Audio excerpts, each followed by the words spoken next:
Leap Ahead Startup Summit in Chandigarh. The summit is an inspiring gathering of trailblazers, innovators, investors, and visionaries. The day will witness insightful sessions from industry leaders, investors, and startup founders. My name is Radhika, and I'm going to be the host for this event today. Before we begin, I'd like to share a brief history about STPI. STPI, or Software Technology Parks of India, was set up in 1991 as an autonomous society under the Ministry of Electronics and Information Technology. Its main objective has been the promotion of software exports from the country, and it plays a pivotal role in igniting the startup ecosystem in India. Established by the Indian government, STPI serves as a catalyst for innovation and technological advancement in the country. This unsung hero behind India's entrepreneurial spirit nurtures startups, fosters technological advancements, and simplifies regulatory hurdles, all in the pursuit of igniting innovation and propelling India's startup ecosystem to greater heights. I'm pleased to share with you that STPI has undertaken various initiatives and projects for support and promotion of startups and innovation in emerging technologies across the country. These include Next Generation Incubation Scheme, the multiple domain-specific centers of entrepreneurship, Fab Lab, and Atal Incubation Center, among several others. Just as STPI has been keen in igniting innovation and fueling Indian startups, I am delighted to invite the present dignitaries on the stage. First of all, may I please invite Shri Ajay Prasad Srivastava, Scientist FNOIC STPI Mohali, to come up on stage.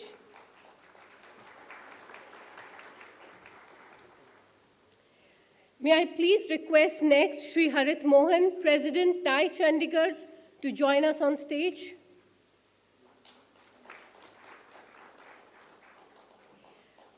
Next, I would like to request Shri Sushil Sharma, Founder and CEO, Marwari Catalyst, to come up on the stage.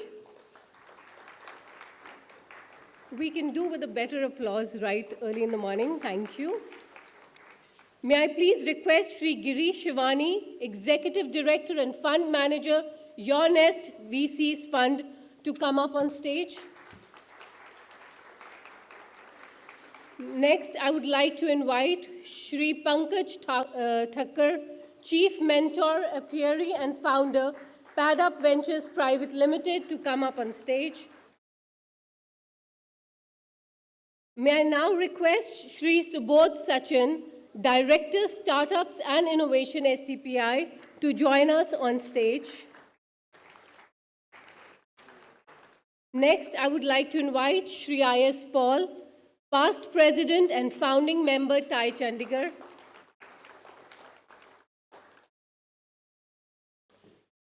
And last but not the least, our guest of honor, Shri V. Uma Shankar, IAS, Principal Secretary to Chief Minister and Principal Secretary, Citizen Resource Information Department, Government of Haryana.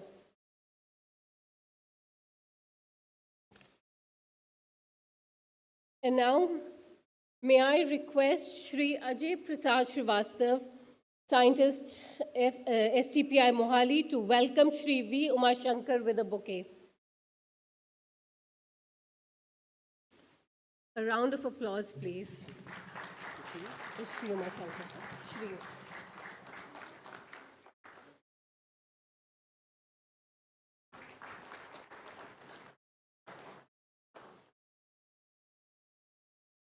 May I now request Shri Ajay Prasad Srivastava to welcome Shri I.S. Paul with a bouquet.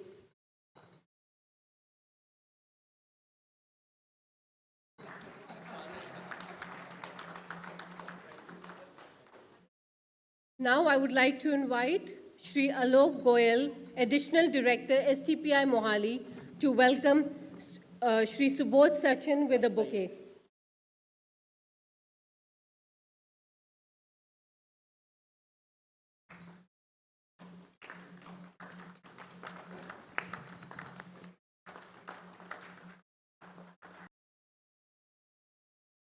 I now request Shri Amit Kumar Verma, Additional Director, STPI Headquarters, to welcome Shri Pankaj Thakkar with a bouquet.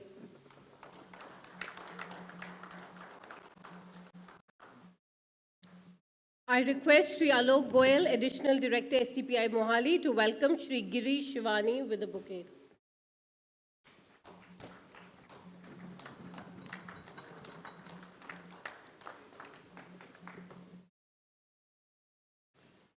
May we please have Shri Amit Kumar Verma to welcome Mr. Sushil Sharma with a bouquet.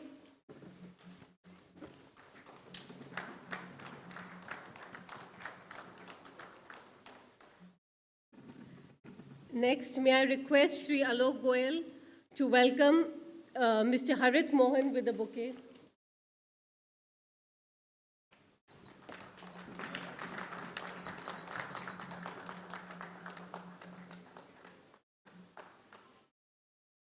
And last but not the least, I would request Shri Amit Kumar Verma to welcome Shri Ajay Prasad Srivastav with a bouquet.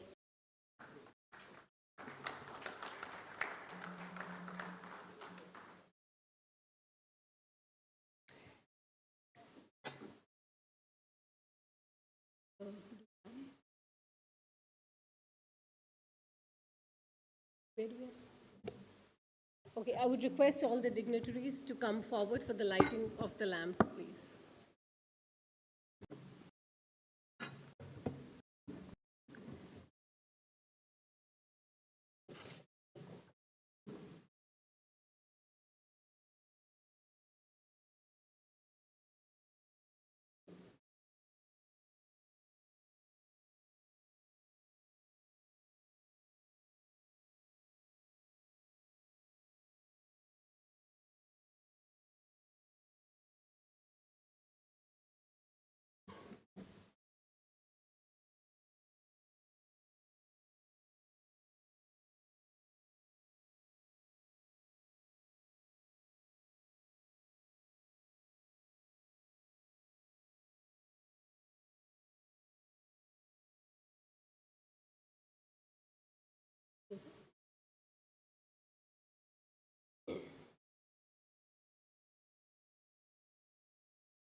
Thank you very much. And now moving forward, we have the welcome address by Shri Ajay Prasad Srivastav. Shri Ajay Prasad Srivastav served as the head of the STPI Rajasthan office from 2000 to 2007, overseeing remarkable growth in software exports from 4.5 crores to 300 crores. Since 2008, he has held the position of director at STPI Mohali, responsible for serving the states of Punjab, Chandigarh, parts of Haryana, and Himachal Pradesh. Under his leadership, the region achieved exports worth 5,500 crores in the last financial year. He also leads Neuron, a center of excellence specializing in data analytics, artificial intelligence, Internet of Things, and audio-visual gaming. His expertise lies in IP networking with global routing, network security, data center management, open source product development, ubiquitous computing, and mentoring young entrepreneurs in the field of information technology. A big round of applause for Shri Ajay Prasad Srivastav.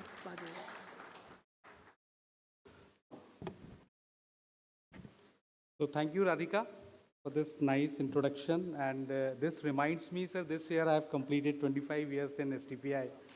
So it's a remarkable journey I had in this organization. And the best part with this organization is every day is a new day.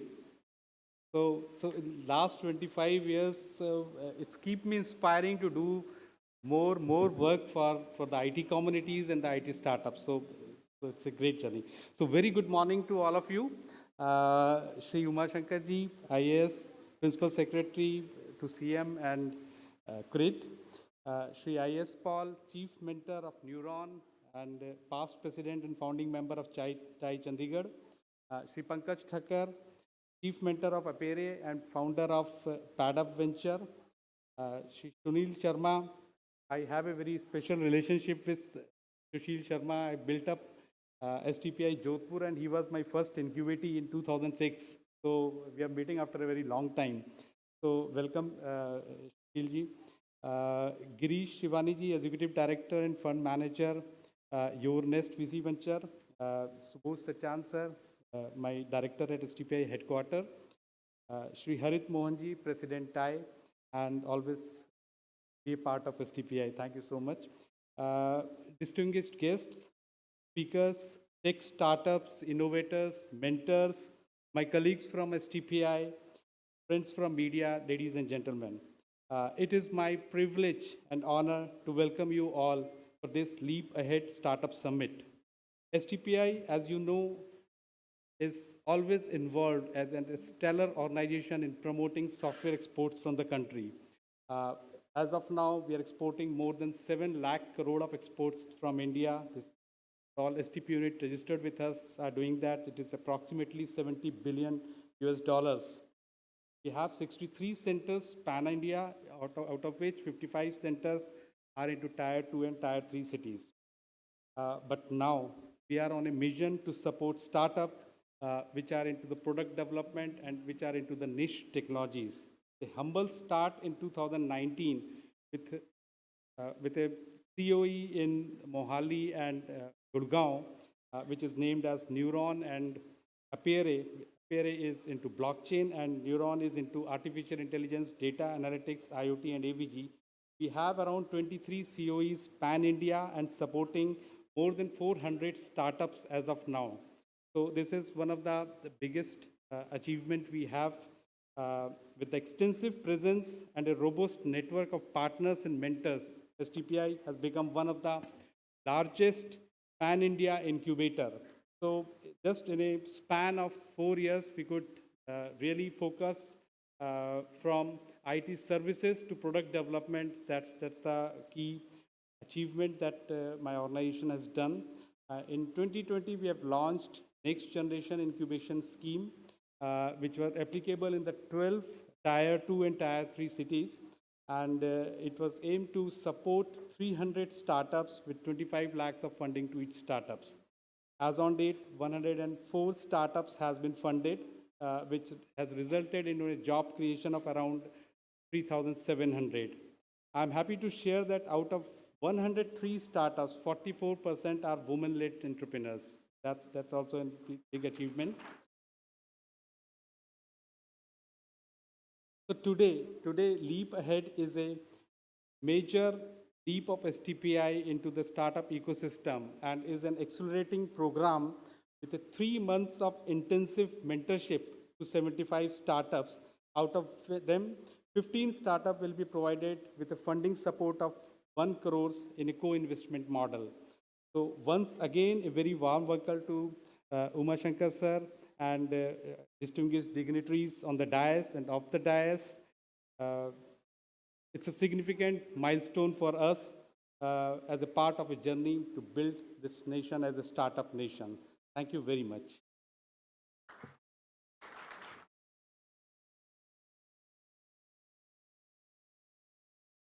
Thank you very much, sir, and for setting the tone of the day with such a lovely welcome address. Now, moving on to the Next Generation Incubation Scheme. The NGIS, or Next Generation Incubation Scheme, is a futuristic and comprehensive incubation scheme entrusted by MIT to STPI for implementation. It has a vision to promote and support innovative startups working towards software product development, including embedded electronics, through a synergized pan-India approach. NGIS focuses on startups from 12 Tier 2 locations across India. Its offerings encompass the following: physical incentives, mentoring support, and financial incentives. Let us now take a look at NGIS's overview and its stupendous achievements through this video. Play the video, please.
That's what a successful really looks like and stellar achievement.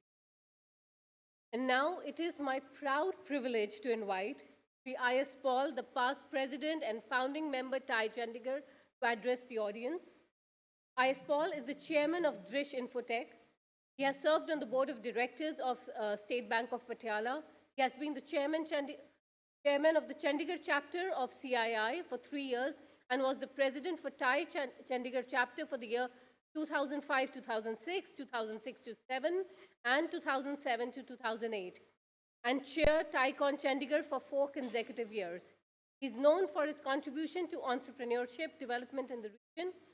Sir, may I request you to address the audience? A big round of applause.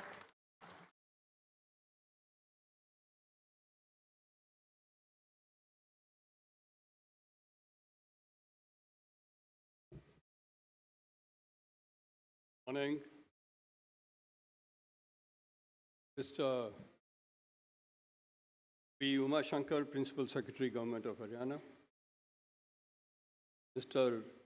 Subodh Sachin, Director, STPI, dignitaries, ladies and gentlemen. Deep Ahead Startup Summit, first launched in Delhi, is here in Chandigarh now to acknowledge, honor, and support the startup ecosystem in this region. STPI has taken, as already advised, various initiatives and projects for support and promotion of startups and innovation in emerging technologies across India. It seems like yesterday, when 20 years ago, 10 of us had got together to launch TiE Chandigarh chapter. TiE Delhi NCR is one of our oldest, largest, and most active of chapters. And as you know, the Leap Ahead initiative is a collaboration between STPI and TiE Delhi NCR, and we are very happy at TiE Chandigarh to assist them. TiE is spread across 59 chapters in 12 countries and is one of the largest organizations fostering entrepreneurship globally. And it is only 30 years old. TiE's mission is to foster entrepreneurship globally through 5 pillars of TiE: mentoring, networking, education, funding, and incubation. TiE is dedicated to the virtuous cycle of wealth creation and giving back to the community. TiE's focus area is to enable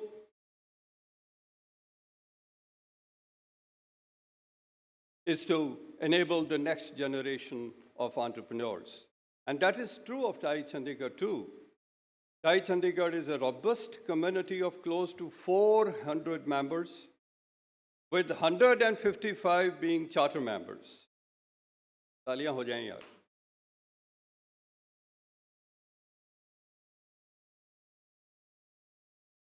TiE Chandigarh has emerged as the fastest growing chapter globally and has been awarded by TiE Global as the best chapter for support to young entrepreneurs. Thank you, Harit.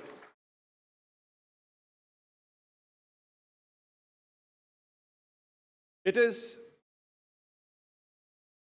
I think the time is short, so let me not read out from the text that I prepared. Most of us here are the ones who have embarked on the entrepreneurship journey. It is an arduous one, to say the least. In this journey, there will be potholes, roadblocks, accidents.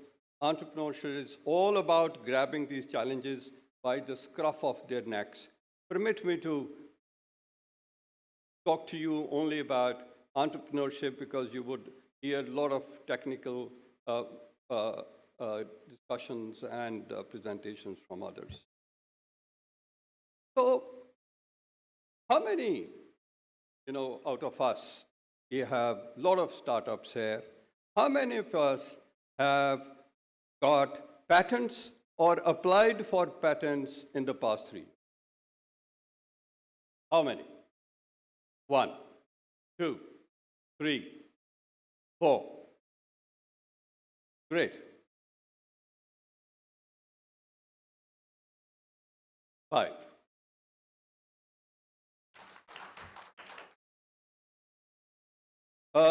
We have a tiny startup, yet to be commercial. It has applied for 5 patents, 2 are in the pipeline, 2 have been already granted, 1 is on the way.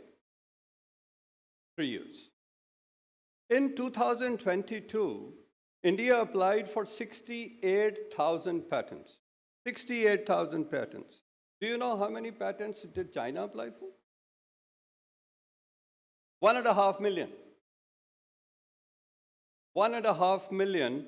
USA, 500,000. Japan, 400,000. Korea, 272,000. And it is always explained that these people are innovating. They are applying for patents because the investment in R&D as percentage of GDP is very high in those countries.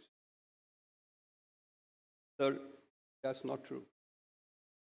India invests 0.71% of its GDP in R&D. China did 2.1%.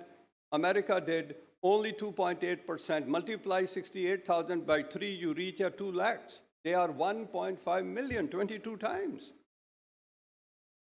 I think I put it away to the community's predilection to honor innovation and power of a new idea. You do not have to be a domain specialist with 20 years experiences to innovate. Alan Savory, the ecologist, said that if you look at the breakthroughs in science, almost always these do not come from the center. These always come from the fringe. You need to have the passion to generate the new ideas that could help your village, your city, your country, and the humanity at large. Benazir Bhutto used to say that an idea has no funeral. It never dies. Innovate and generate new ideas. ये रास्ते होंगे उन्हीं के नाम जो बनाएंगे राहें नहीं. It is the new ways that you have to create. Second, please act. I commend to you the 5-second rule by Mel Robbins. The moment you have an instinct to act on a goal, you must 5, 4, 3, 2, 1, 5 seconds. And physically move or your brain would stop you. The brain by design resists change. It hates uncertainty. That is how it is hardwired. Doubting, feeling insecure, worrying, avoiding, procrastinating, all are habits that can be broken by these 5-second rule. Just push. If you are going to doubt your limits. If you are going to doubt your limits. I put a question to you. What is the most important tagline in the world? Anybody? Again, since the time is short, I'll tell you. Nike's "Just Do It" is the most important, most popular tagline in the world. Just do it. And the most crucial word is just, because we stop and think and rethink before acting. You may be tired, you may be fearful, you may be afraid, but just do it. Third, persist. It could be risky, but persist. Don't take failure in your stride. To deter you, take it in your stride. Take the Moonshot Project. For those of you who don't know what Moonshot Project is, it's an ambitious, exploratory, groundbreaking project undertaken without the assurance of near-term profit. Featured on Jeff Bezos' rocket and space journey equipment are the words "gradiatum hirsuta," step by step, ferociously. Step by step, ferociously. James Reese is one of the important fullbacks in the world of soccer. He used to have a tattoo on his leg that said, I just don't quit. Persist. Please don't quit. Both, there is no shortcut to success. You would need to work hard. Sweat in practice so that you do not bleed in the game. You may have seen Neeraj Chopra recent ads during the World Cup. He is exercising in that ad and sweating profusely. The coach asks him, "Stop, Neeraj." And he says, "Sir ji, agar ye pasina nahi rukta, to main kyun ruku?" Remember, the work you put in the dark puts you into light. Remember that the work you put in the dark puts you into light. And lastly, hope should be the last thing that you lose. Perpetual optimism is a force multiplier. Think the greatest moment is yet to come. As Audi says, make future your attitude. So innovate, act, persist, work hard, and hope, having faith in him and belief in your own abilities. Kishan Bihari Noor exhorts us, "दरिया में यूं तो होते हैं कतरे ही कतरे सब, दरिया में यूं तो होते हैं कतरे ही कतरे सब, कतरा वही है जिसमें के दरिया दिखाई दे." I wish you all the entrepreneurs the very best. Thank you very much.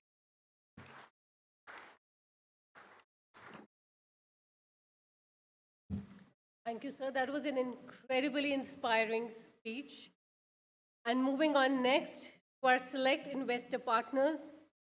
So to meet the growing demand of startups seeking additional funding opportunities, STPI, in collaboration with TIE Delhi NCR, a global non-profit organization dedicated to fostering entrepreneurship and a prestigious group of investors, is launching Leap Ahead, which is short for Launchpad for tech entrepreneurs towards accelerated growth and pioneering ahead, a pan-India initiative to select tech startups. This is a remarkable opportunity for startups to accelerate their growth. Some of the best funds across the country are collaborating as partners for this program in order to scout and fund the most high potential and path-breaking startups from across the country. We now invite our investor partner, Mr. Sushil Sharma, founder and CEO, Marwari Catalyst, to address the audience. Sushil's entrepreneurial journey began with challenges as a founder, progressed through funding and angel investing, and ultimately led to his role as a key player in the startup ecosystem. Despite facing setbacks, he successfully revolutionized the startup ecosystem in untapped Tier 2 and Tier 3 cities in India. Driven by the founding vision of Marwari Catalyst, Sushil recognized the untapped potential in innovators and talented individuals within these smaller cities. He believed that a lack of a comprehensive ecosystem, work culture, and opportunities in these areas led the younger generation to migrate to the bigger towns. In response, Marwari Catalyst aimed to address these gaps and foster growth in Tier 2 and Tier 3 cities. Over to you, sir. Thank you so much. So I think this is not the right introduction. The right introduction is I am a brand ambassador to STPI. I'm the first incubatee under Jodhpur chapter back in 2008. From 10,000 rupees rental to a company because of STPI. That's the power of STPI. And I also believe that the way TIE is giving a support to all the young budding entrepreneurs to give a global outlook and a global exposure. I think these are the two important tools which every young entrepreneur need to understand. I think it is not only about funding, it is also about hand-holding, also connecting to a global partners, domestic exposure and a right set of capital, because you know the way this program has been designed. I know मैं सुबोध जी के साथ office में बैठा था, उन्होंने मुझसे discuss किया कि सुशील ऐसा कोई प्रोग्राम आना है, और बिकॉज मैं उसी प्रोडक्ट का आउटलुक हूँ, क्योंकि आप इंक्यूबेशन दे रहे हो, आप STP स्कीम दे रहे हो, आप ग्लोबल एक्सपोजर दे रहे हो, आप राइट मेंटोर से, मतलब टाई से बड़ा मेंटोरशिप प्रोग्राम मुझे नहीं लगता कि वर्ल्ड में कोई भी हो सकता है. Fasting entrepreneurship. I am a charter member Bangalore operating from Jodhpur. तो छोटे शहर की साइकोलॉजी समझता हूँ. मेरे को लगता है कि यहाँ चंडीगढ़ से भी कुछ लोग होंगे, मतलब पंजाब से होंगे, और बाकी सब छोटी शहर से भी काफ़ी लोग होंगे. हम लोग आज भी हेडक्वार्टर जोधपुर है. STPI के पीछे हमने पूरा एक IT पार्क बना दिया है. इतना मोटिवेशन मिलता है इस टाइप की स्कीम के साथ. So I think I'll not take more time. I will congratulate all the founders to come and be a part of it.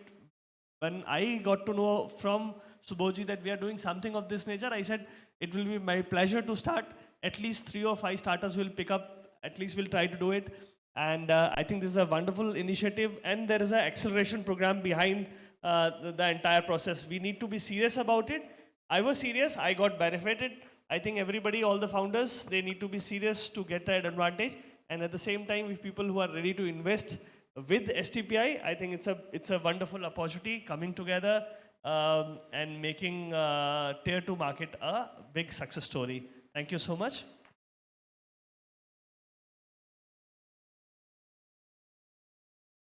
So that beat my introduction to STPI. Thank you, sir. So now moving on to our next investor partner, Mr. Girish Shivani, Executive Director and Fund Manager, Your Nest Venture Capital Fund. Girish is a proactive executive with extensive experience in fund management and equity research. His strong process centricity, analytical skills, and proficiency in decision support systems have established him as a trusted advisor to clients and startups. Recognized as a thought leader in business intelligence, big data, and analytics, he brings valuable experience in telecom, media, IT consulting, and financial services. Additionally, he is a tech savant with in-depth knowledge of emerging technologies. Sir, may I request you to address the audience, please? A big hand, please. Thank you.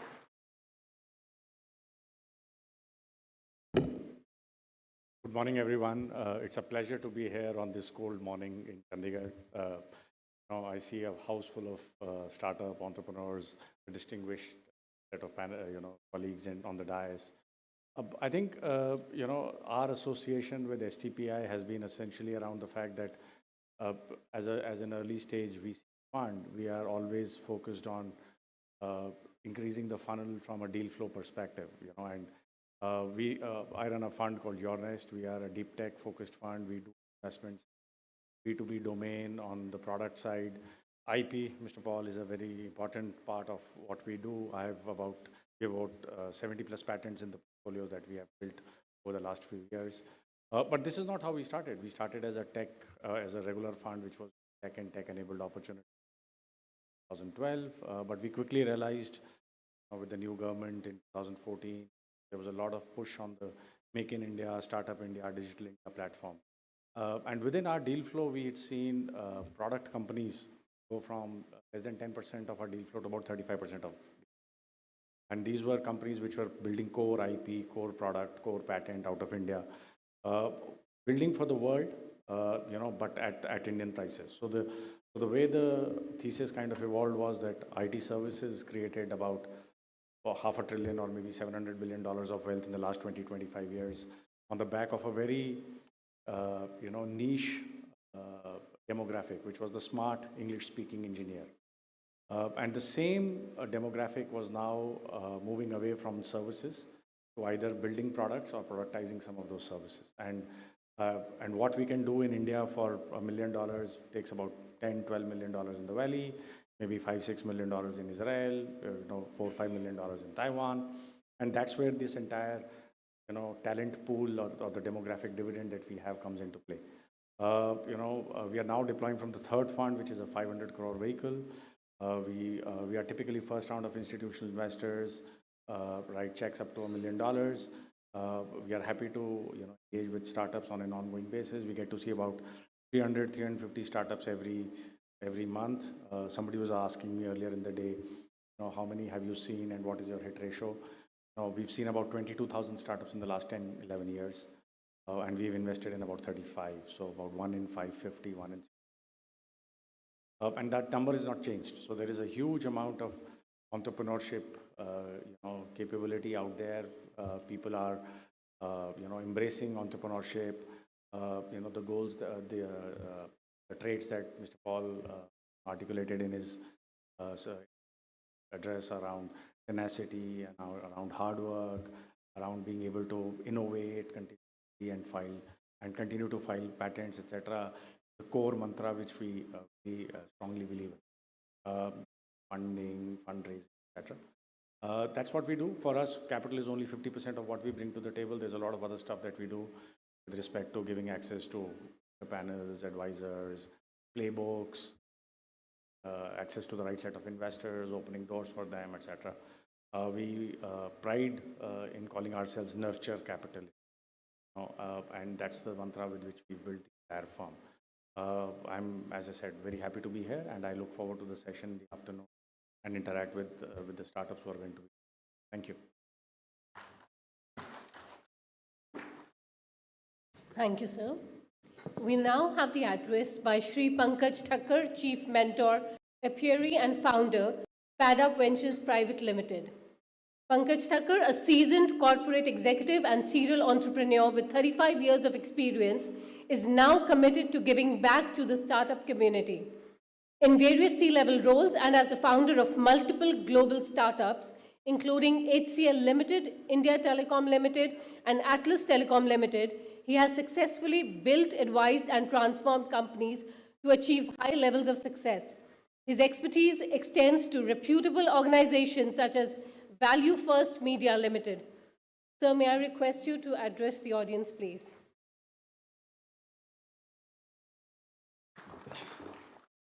Thank you. Thank you, sir. Umar Shankar ji and my co-panelist and everybody, all my startup friends. First of all, a correction, I was not founder of HCL. I just started my career in HCL way back in 1985. But HCL was an amazing startup, and that made me a startup person right from the day one. I met Umar Shankar ji in a very difficult situation during COVID. And the purpose of entrepreneurship is always to solve some problem, and there was a problem. COVID was a problem. And in rural Haryana, there was a lot of deaths which were happening, and we in Gurgaon, about 100 of us stepped up, collected about 3.5 crore rupees, and we gave him a call. And he was available on the other line, and he said, Bolo, I said, just need your access to all your healthcare systems so that we can help them. He called up almost 6 or 7 in and around Gurgaon senior officers, all the, I think there are chief health officers or something, and we were able to install some about 10 oxygen generators in those smaller places like Nu, I don't even remember those places. And then I came to know he is also the one who actually initiated Apiary, a blockchain center in Gurgaon, blockchain center for entrepreneurship in Gurgaon. He was the one who started that idea. Unfortunately, I became the chief mentor there. And today we have a batch of 24 startups which is ready to go and solve some very critical problems of the society. Now, why am I telling you this? I'm telling you this because there's a lot of myth about entrepreneurship. One of the fact is that 95% of startups fail. Only 5% succeed. And the problem is that all those 95% startup who fail don't deserve to fail, but they fail because they chase a dream that they think can be actually a phenomenal story tomorrow, but they forget to bring that story to reality. There needs to be some amount of action, and that action is completely missing. A startup founder is, as far as I am concerned, is an artist. And entrepreneurship is a mix of art and science. Each entrepreneur is an artist. He's passionate, he's dreaming, he's imagining, he's doing everything that an artist does. But he doesn't know the science of entrepreneurship. And the science of entrepreneurship comes through acquiring, getting hold of somebody who can help him or her navigate that difficult journey of entrepreneurship. And that person is a mentor. In Apiary, what we did was we created a program which is completely driven through mentors. Mentors handhold each startup and take them step by step through a process. The result is 50% fail. Instead of 95%, only 50% fail. They do fail, 50% still fail. But then as we say in entrepreneur world, if you want to fail, fail early. So in 6 to 8 weeks time, the startup knows he is going nowhere, he or she is going nowhere. तो यार अपना पुलंदा बांधो और घर जाओ. Let's not waste time. Because startups always believe that I will change the world. They go like a bull in a china shop. But end of the day, they fall flat on their face because they really don't have an idea how to proceed step by step. And at Apiary we do that. In fact, most of the Center of Entrepreneurship of STPI, there is a program that takes you through the process before you actually decide whether I want to continue or not to continue. So essentially there are 3 ways you can succeed. First, start learning. Forget about what you have learned, because that's the skill. But you have to learn about, first, what is the problem you're solving? Second, whose problem you're solving? Start learning more about the customers who are going to face, who's going to pay for your product and services as and when they come. Fourth, learn how to build innovation. Innovation is not something that just comes to your idea. Jugaad is not innovation. Innovation, jugaad is a temporary fix to a problem. Innovation is a sustained solving of a problem. And once you've done that, get hold of a mentor. So start learning, get mentorship. So my colleague from your nest, he was saying that they have seen 22,000 startups and funded only 35. When a startup walks in through a door, first thing they want is money. हमें funding दे दो, बाकी सब हम कर लेंगे. और फिर 95% क्यों fail हो जाते हैं? So and then they say, अच्छा mentoring, हाँ ठीक है. Business, वो भी ठीक है. Whereas it should be other way around. When you walk into any organization, you should be first looking for a mentor. Because of that mentor, you will be able to get some business. When you have some business, all these guys, the funding guys, will write the check. So turn your thinking upside down. Start looking for a mentor. और mentor भी आजकल, not the people who are successful, क्योंकि successful होते हैं ना, वो ये कहते हैं my way or highway. मैंने ऐसे किया था, इसीलिए ऐसा होना चाहिए. अरे भाई आपने जो किया था वो अलग था, मैं जो कर रहा हूँ कभी हुआ नहीं, आपको कैसे पता है ठीक होगा? Find a mentor who can handhold you, who is philosopher, guide, and is worldly wise. And these people are rare to find. In fact, at Startup Ventures, we run a program, and we run the program for people who've been in the business for 30 years, CEOs, CXOs. If you ever see my website, you'll be surprised the kind of mentors we have. We hold a 3-month training program for them how to mentor. And the first lesson is, जो आपने किया वो भूल जाओ. Bring your expertise, of course, but listen to the startup. Be his kind of a co-founder. Work with them. Challenge their thoughts so they can think beyond obvious. And then they can go and create something which is substantial, scalable. So thank you so much for coming here.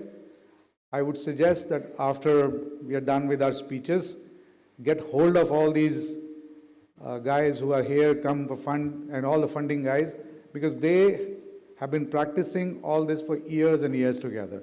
Listen to them, interact with them, and I hope you'll go much wiser when you go back. Thank you.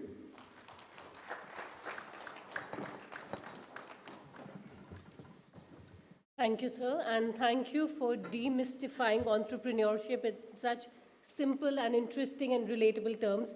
And I think the aspiring entrepreneurs are very fortunate in this day and age to have so many people, forums, and organizations and schemes to give shape to their dreams.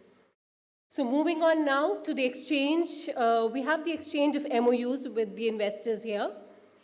And for that, I would like to invite Shri Subodh Sachin, Director, Startups and Innovation, Headquarters, to join us on the stage, please. We would also like to invite Nitin Agarwal, Senior Director, TIE Delhi NCR, to join us here. I wish to invite some of the investor partners who are here already to join us for this exchange. Chandigarh Angels Network, represented by Nitika Khurana, Head of Operations, and Baldev Garg, Board Member. Warm Up Ventures, represented by Sudarshan Patel, Ventures Partner. Sure. Okay.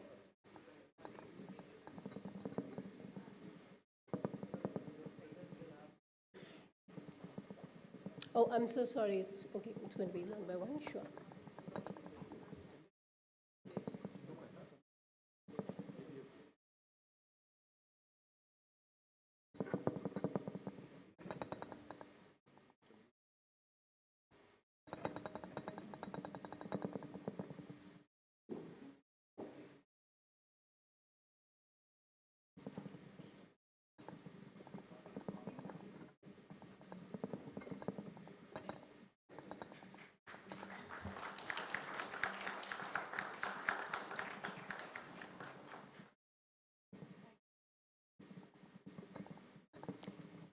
And now we have Warm Up Ventures, represented by Sudarshan Patel. A big round of applause, please.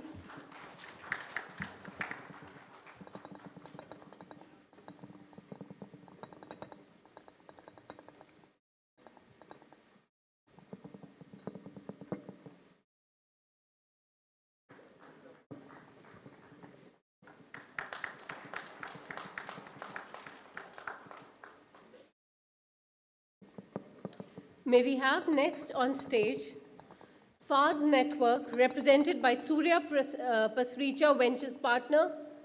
And a big hand, please. I think we could do with more energy in the hall.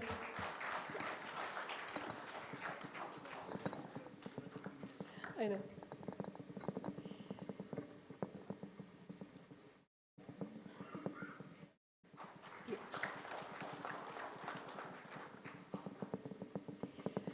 Next, may we have India Accelerator, represented by Anmol Jamwal, angel investor and mentor.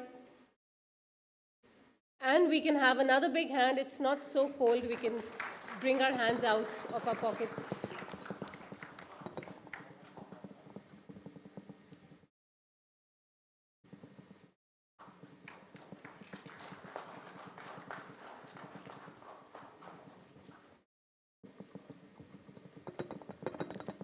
Last but not the least, Marwari Catalyst, represented by Sushil Sharma, founder and CEO,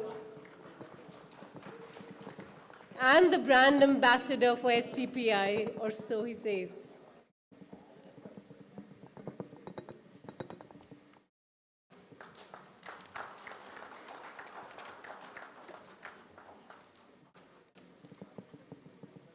Thank you very much to all the investors. And that's a powerful and promising start to a path-breaking program. Next, I would like to invite Mr. Subodh Sachin to address the audience.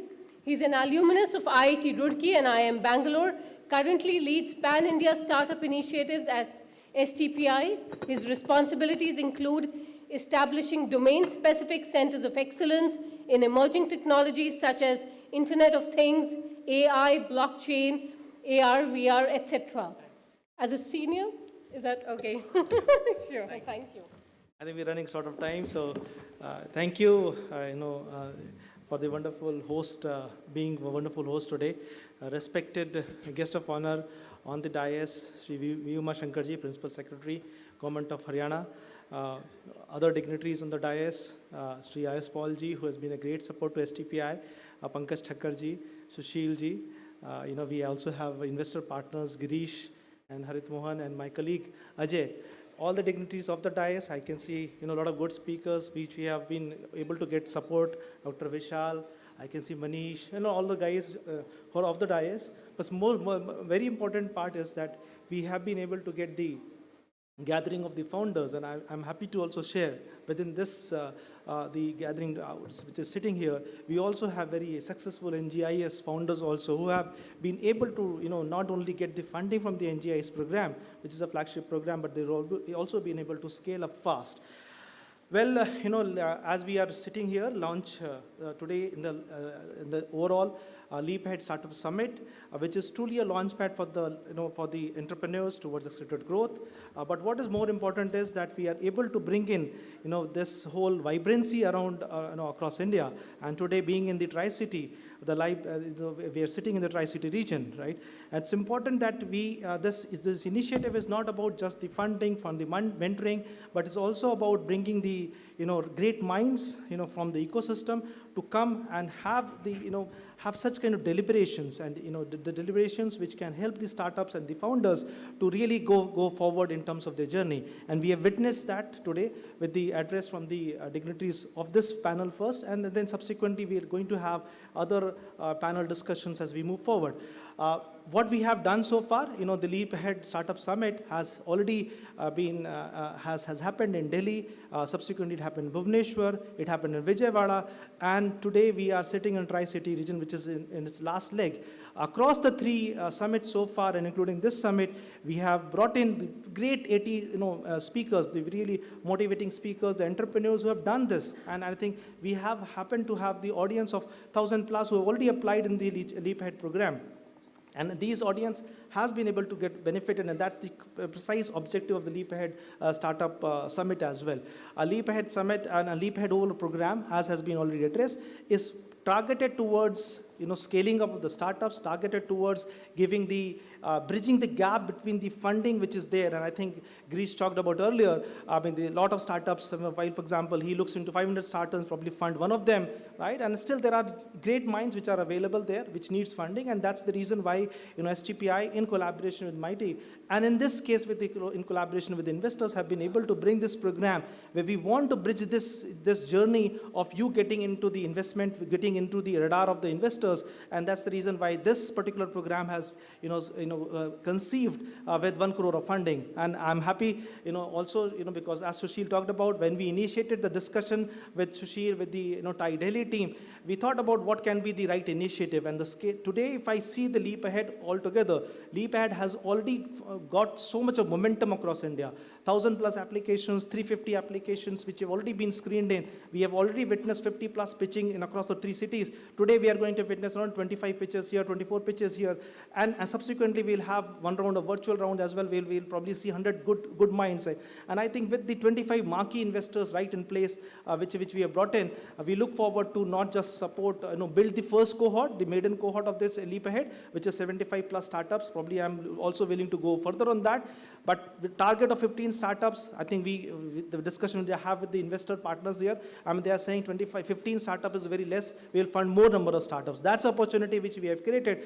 And today, when we talk about STPI, and STPI with its various initiatives, whether it is next generation incubation scheme or whether the scheme of Center of Entrepreneurship, we have been able to stitch a collaborative model. And I'm really thankful to the principal secretary sir here, because our Aperi Center of Entrepreneurship has been the brainchild between our discussion with Government of Haryana, and his support has been very key to bring not just the established Center of Entrepreneurship, but his passion in terms of how can we solve the problems. I think that when we built the collaboration was to bring out the problems which can be solved by the startups, the real problems, because unless there are real problems, then there cannot be a real solution. And the startups which are looking for their journey of success, the success will be defined by the right set of problems which they are addressing. So this is really, I think, once again, state of Punjab, where we have set up a Neuron. Again, this is a center of entrepreneurship, one of the flagship center of entrepreneurship, which is headed by our local chapter here. And OIC Ajay is taking care of Neuron very well with the support of the government of Punjab. I think, the overall Punjab team, the government Punjab team has been very, very supportive in bringing Neuron forward. And this is what we are built across across the nations today. There are 63 centers, 23 centers of entrepreneurship, 12 NGIS locations. STPI has already built the most vibrant tech startup ecosystem. And this partnership of TIE and the partnership of STPI and the partnership of the investors is actually going to be a game changer for your journey. And we look forward welcoming you all. So once again, I think I will request all the startup founders from the Tri-City region to really take this opportunity forward. Today, if I'm told that the share of applications coming from this Tri-City region is around 7% out of the applications we have received so far, but I'm sure after this, even today, this number will go up tremendously. So I'm looking forward for receiving almost a couple of hundred of applications in next 2 days. Do remember, 15th is the last date, and don't wait for the last date. So once again, thank you, and thank you for all my panelists and dignitaries on the dais. Thank you. Thank you, sir, and thank you for the detailed introduction to Leap Ahead also. So moving forward, we have a short video again about the Leap Ahead program to give you a brief overview. May we have the video, please?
Wow, so before we leap ahead, and as we gear up for the rest of the day, we have the very special address by our guest of honor, Shri V. Umashankar, IAS, Principal Secretary to the CM of Haryana.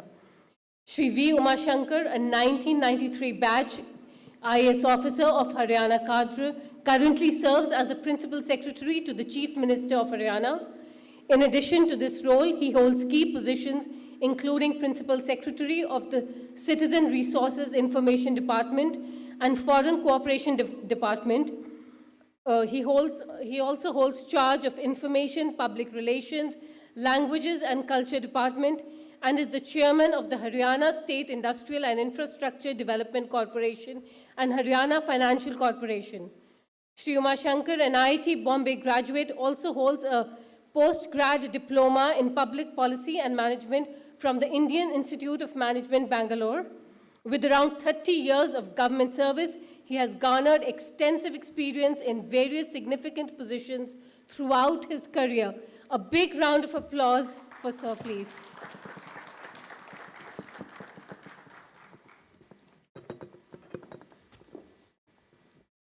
Thank you very much, and dignitaries on the dais, Mr. Sachin, Mr. Srivastav, dignitaries attending the Leap Ahead Summit here.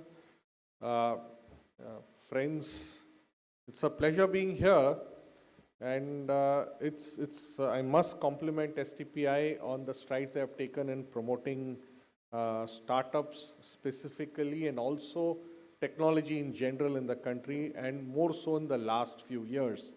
And this growth has been pretty active, tremendous. We have a brand ambassador on the dais itself who narrated his own journey about the support and help he had from STPI when he grew ahead. I also noticed that on the dais we have a collection of experts from various areas. You have people who have been entrepreneurs themselves. There are people here who will provide the nourishment, the investors. There are people here who have gone through this and who have aggregated the entrepreneurs together into a network who will be able to support you. So to that extent that STPI has put together the ingredients to ensure that the willing startups, the entrepreneurs who are ready to take the leap, the support, the advice, the guidance is available to them through this forum. I must compliment STPI for that. We don't associate government with startups, but I consider myself as a part of a startup entrepreneur myself. I've had 3 experiences during my service in government where we actually were a startup. My first experience I remember was when the unbundling of the electricity board was happening. Haryana was the first to take the leap along with Odisha, and there were no templates in the country. And I was made the managing director of one of the utilities with no staff, no support. We took a couple of residences on hire, so I used to sit in 1 bedroom. My administration staff used to sit in the garage. And every day in the evening, they would pull down the shutters, close the garage, and go home. There was no place to stay, so we would be all together, all engineers and even the management who would stay together in a guest house, have a common kitchen, and discuss things over dinner and post-dinner, because everybody had families which were not living in the city where the headquarters was established.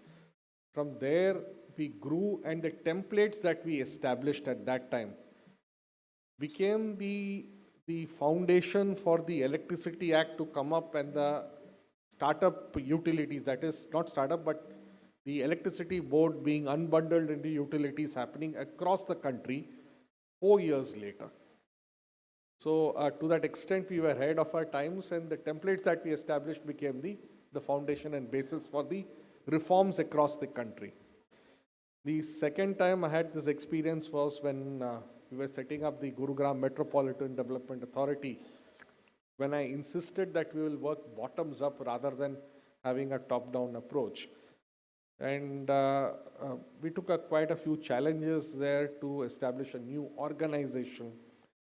And again, we started with a small room, just about 4 people sitting together, thinking through as to what we need to do, what would be the areas in which DMDA would function, write out the draft legislation, putting together the organization structure, and then scale.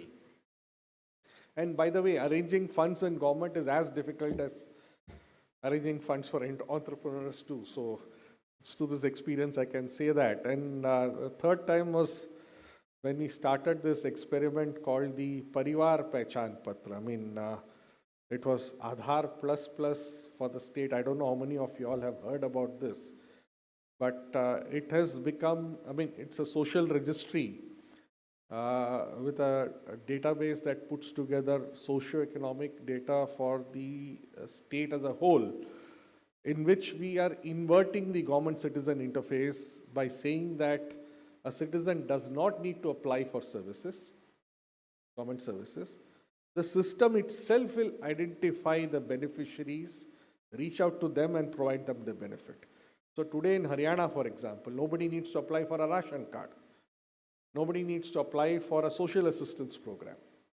The system automatically identifies the beneficiaries and the reach out happens. So for example, in the case of a ration card, the message goes out to the family that you are eligible and you can go to the nearest, and it's indicated, the fair price shop that's indicated, he can go and pick up his rations. He doesn't need to visit any government office for undertaking the entire process of applying, approving, and obtaining the permissions for this. So that was the third experience. It is still at the establishment stage. Hopefully it will reach the stabilization phase soon. It's been 3 years that we have been working on it, and we are almost there. There has been a lot of interest shown in this, and it's likely that it will get scaled up into a national level exercise too. So I consider myself as a startup entrepreneur myself in government. One of the things that was mentioned here is about the small city. I must mention that for an entrepreneur, the key thing is the fire in the belly. As long as there's fire in the belly that doesn't get extinguished, the journey will happen. And that fire in the belly, I've noticed, is more visible in these small cities rather than in the metropolitan cities.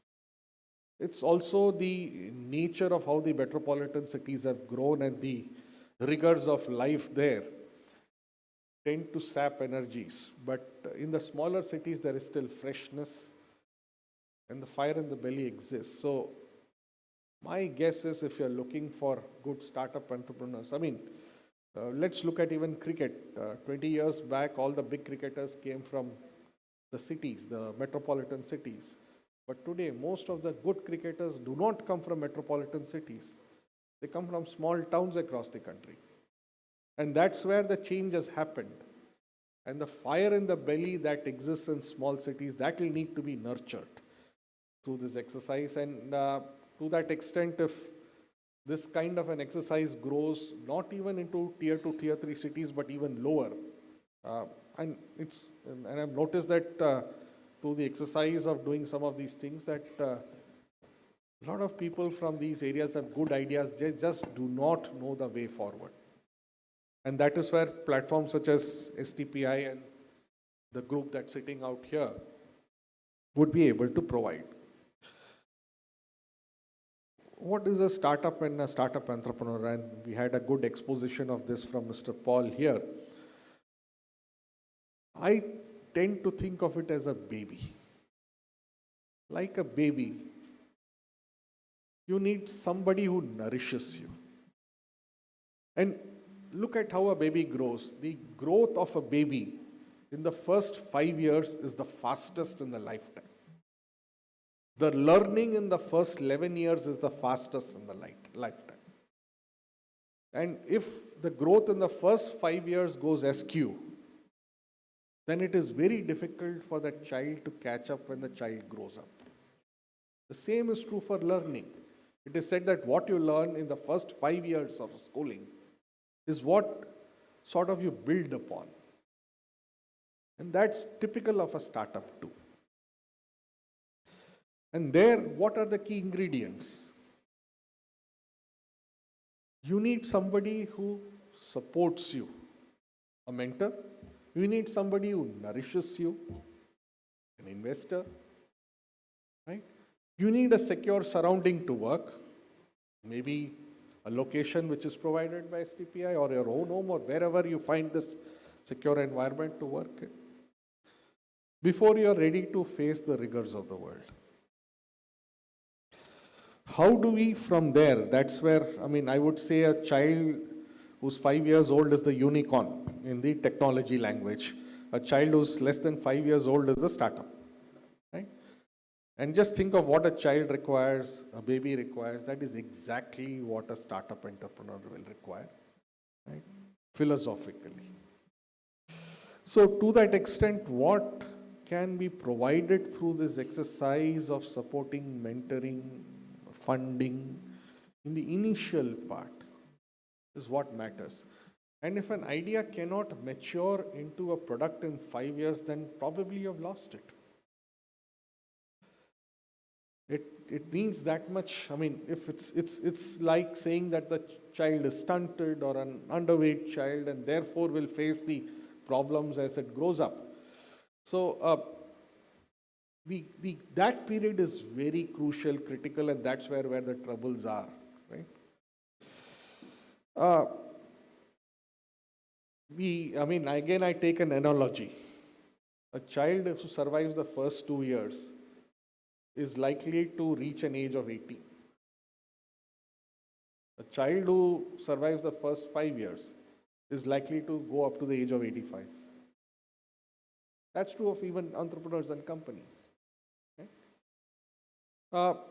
We have also seen a change in the use of technology in life.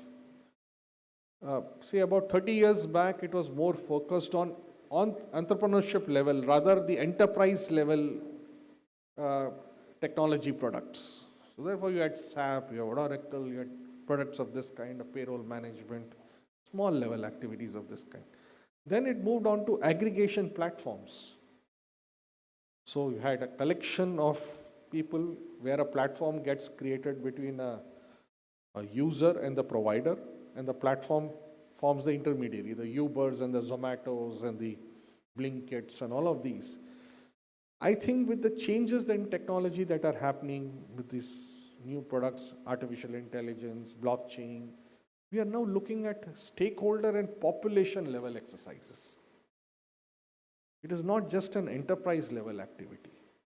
So the use of the products that get created through new technology will be applicable at the population level or a large stakeholder level. And that's where the thought and the movement of even startup entrepreneurs need to happen. You cannot focus now on a single, even an aggregator platform, for example, right? An aggregator platform may look at, Zomato may look at providers of food and consumers of food. But we are looking at AI, then we are looking at things such as large language learning models, right? We are looking at something which looks at the population or a large stakeholder group as a whole. That is where the thought process will need to move towards, right?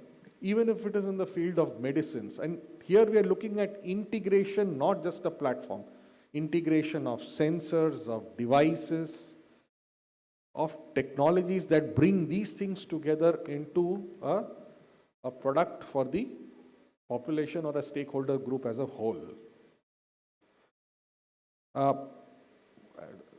Maybe a decade back, I had an occasion I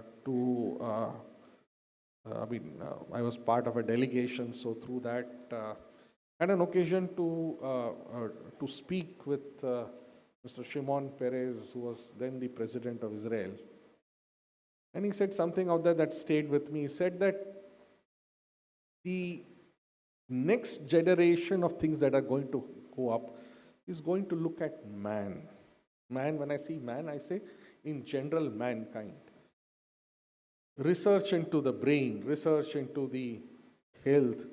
The brain is probably the best computer today, right? It's at least the more energy efficient computer in the world today, right? We have the bodily systems which is so finely balanced, and we are creating systems that put together. Robotics mimics what a human is trying to do, right? So understanding that part of it and building it into technology is one area where a lot of growth is, according to me, likely to happen. And That's exactly the thought I came away with when this conversation with him happened. Lastly, data. And we all know that data is the new oil. The fact is, when you're looking at population or stakeholder level exercises, where do you get access to data to fine-tune the models that you prepare? It's all about modeling these days, right? It's usually the governments which will be sitting on this masses of data. So how do governments collaborate with entrepreneurs? The earlier set of entrepreneurship was more industry-oriented, enterprise-oriented, right? Now, if it's population-oriented, then willy-nilly at some point of time, governments will come into the picture. And it is governments who will be sitting on this masses of data, which probably be of great use to you to develop your models, your products, and fine-tune them for the market. We still haven't found a way of doing it. And if we are able to build this synergy in, then I think there will be a lot of entrepreneurship that will grow up of its own within the country. And lastly, scale. The attainment of scale is critical. Where we generally, and I think one of the speakers earlier mentioned about keeping it up, keeping the energies up. Till the scale gets achieved, the job is not done. So it is not just the power of an idea. And by the way, I have seen, I say that the government is the graveyard of ideas. So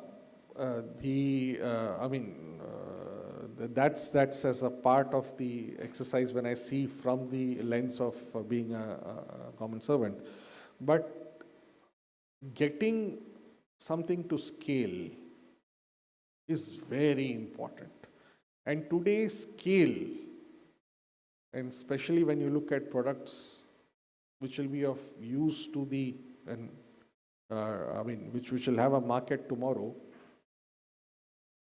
there is not space for many. And it is not always the first mover who will get there, right? The person with the right business model will get there. So there is only one Google, there is only one YouTube, right? There is only one Instagram. If something comes up next, then it is not going to be Instagram or Google or YouTube in competition. It is going to replace it. So we are now looking at something which is higher than Mount Everest, where there is space for only one. And to reach there will require that struggle as we go on to scale. And we come from a country which is abundant with that resource at least, where we can take things to scale. So the future is entirely in your hands. You have, through platforms of this kind, a support network that you can build upon, and I hope that this is the beginning of a lot of new things that are likely to emerge as we go ahead. I wish you all the best. Thank you very much.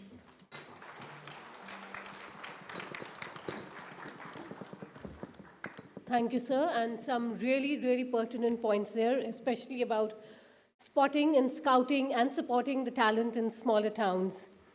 And now I would like to invite Mr. Harit Mohan, the president of TiE Chandigarh, also the founder and CEO of Signicent, a patent management company, on the stage to deliver the vote of thanks. Harit is times 40 under 40 and also an IIT Madras, and currently leads TiE Chandigarh with dynamism and a lot of inspiration. Thank you. Thank you so much, Vino, for such a great introduction. I think we are just few minutes before I can say good afternoon to all of you, so still a good morning. Ladies and gentlemen, I stand before you very humbled, very grateful, as the president of TiE Chandigarh, and I express my heartfelt thanks to everyone who has contributed to this wonderful day. First and foremost, I extend my sincere gratitude to our esteemed guest of honor, Uma Shankar ji. A round of applause for him. I think he really spoke from his heart. And sir, I really liked when you said the hunger in the belly, it is. I think we have realized that when you said that कि government को भी अंदर पैसा निकालने के लिए उतना ही effort करना पड़ता है जितना एक startup को एक funding agency. I think you put it all there. But we really want more people like you in the government to help steer the growth the way we have seen. So congratulations on that, and really good to have you, sir. Next, I would like to acknowledge the speech from Subodh ji. Subodh ji, thank you so much for coming today. I was just telling Subodh ji that whenever I was seeing in the group, Subodh ji was kind of replying, and he's very elemental along with Ajay ji to make this program a true success today. So thank you so much for that as well. Next, I would like to also talk a little on the speech that Girish ji made. Girish ji, thank you so much, for a wonderful insights. Then Pankaj Thakur ji, thank you so much, for making and shedding lights and debusting some of the myths about entrepreneurship today. And then I would also like to acknowledge the fact for the MOUs that were signed today. And thank you so much, Baldev ji, Nitika from Cannes who came out today. Sushil Sharma ji from Marwari Catalyst, for the MOU. Sudarshan Patel ji from Venture Partners. Surya ji from FARD Network, and Anmol, a dear friend from Indian Accelerators. Ajay ji, 25 years, I think wonderful time. Congratulations to you for that. And, thank you so much for, for leading STPI Mohali with such relentless efforts. And I hope TiE Chandigarh and STPI continues to work the same way together. Next, I would also like to, acknowledge and address an important fact that our colleague made. Paul, sir, thank you so much for, kind of accepting this opportunity to talk about and coming here. Sir, I would also proudly like to say that when you talked about, let's say, 1.5 million patents from China, 500,000 from US, sir, you won't believe at least 24 of those companies are getting the work done from Chandigarh. And we have about 15 to 20 startups working in the IP, including mine, who are, kind of making that possible. So this is a great opportunity that sitting here in Chandigarh, we can cater to such a big market. It's a great opportunity for all of us to keep innovating, sir. And, also I would like to also extend my warm welcome to all the speakers who will be sharing their insights today. I already can see Tejveer sir and Hargunjit ma'am who have already joined us. So, welcome already to both of you. Thank you once again to everyone who've contributed to this event, and all of your participation have made this truly enriching experience. And just to sum it up, let's keep innovating, let's keep hustling, and let's keep leaping ahead. Thank you.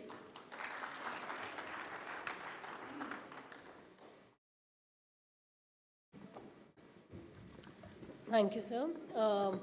Yes, I would now like to invite Shri Ajay Prasad Srivastav, Scientist and Officer in Charge, STPI Mohali, to honor all the dignitaries. May I request you to please honor Shri V. Uma Shankar with a memento.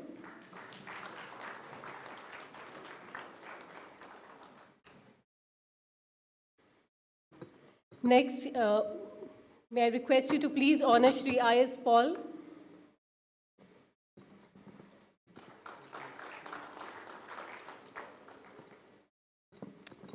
Shri Subodh Sachil.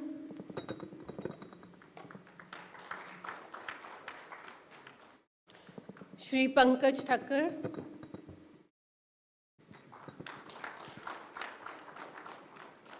Shri Girish Shivani.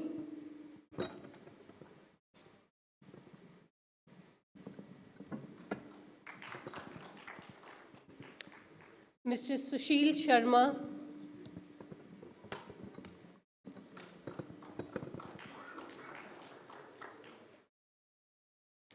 Mr. Harith Mohan.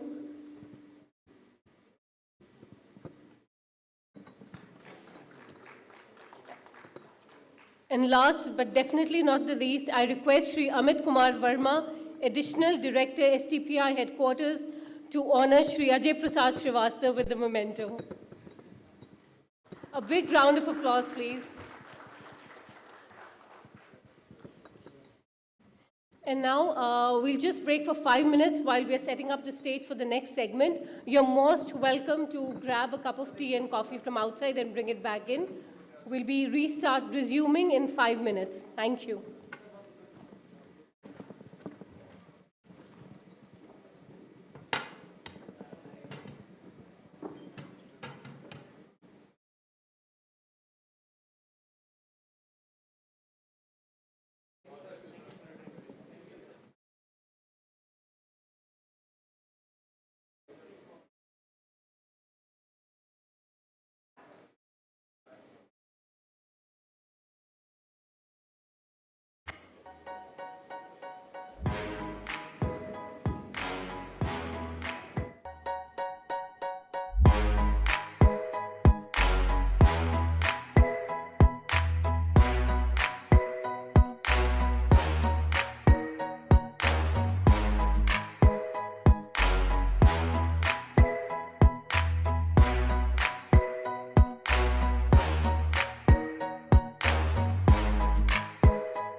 We have some absolutely power-packed sessions lined up for you this afternoon.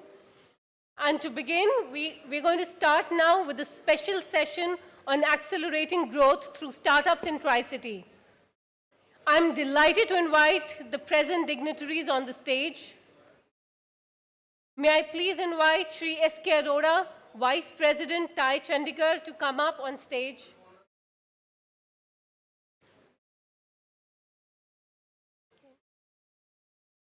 May I please request Professor Pushpinder Pal Singh, Dean R&D, IIT Ropar, to join us here.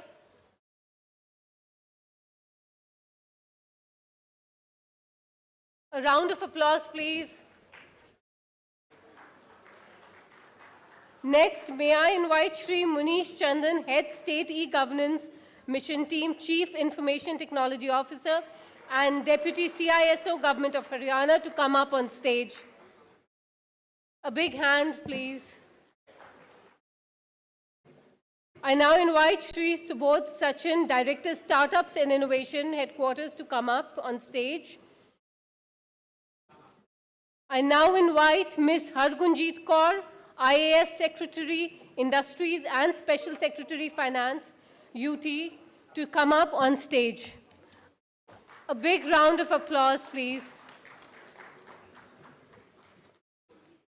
And now I'd like to invite Shri Tejveer Singh, IAS Principal Secretary, Industries and Commerce, Information Technology, Government of Punjab, to join us here. Now to welcome all of them, may I request first and foremost Shri Ajay Prasad Srivastav, Scientist and Officer in Charge, STPI Mohali, to welcome Shri Tejveer Singh with the bouquet.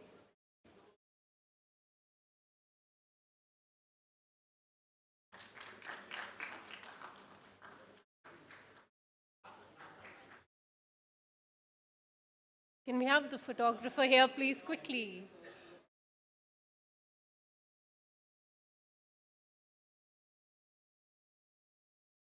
Shri Ajay Prasad Srivastav ji, I request you to now welcome Ms. Hargunjit Kaur with the bouquet. Thank you.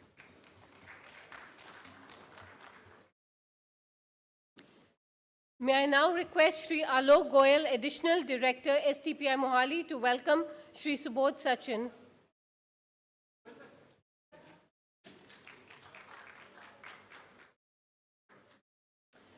And Shri Alok Goyal ji to welcome Shri Munish Chandan.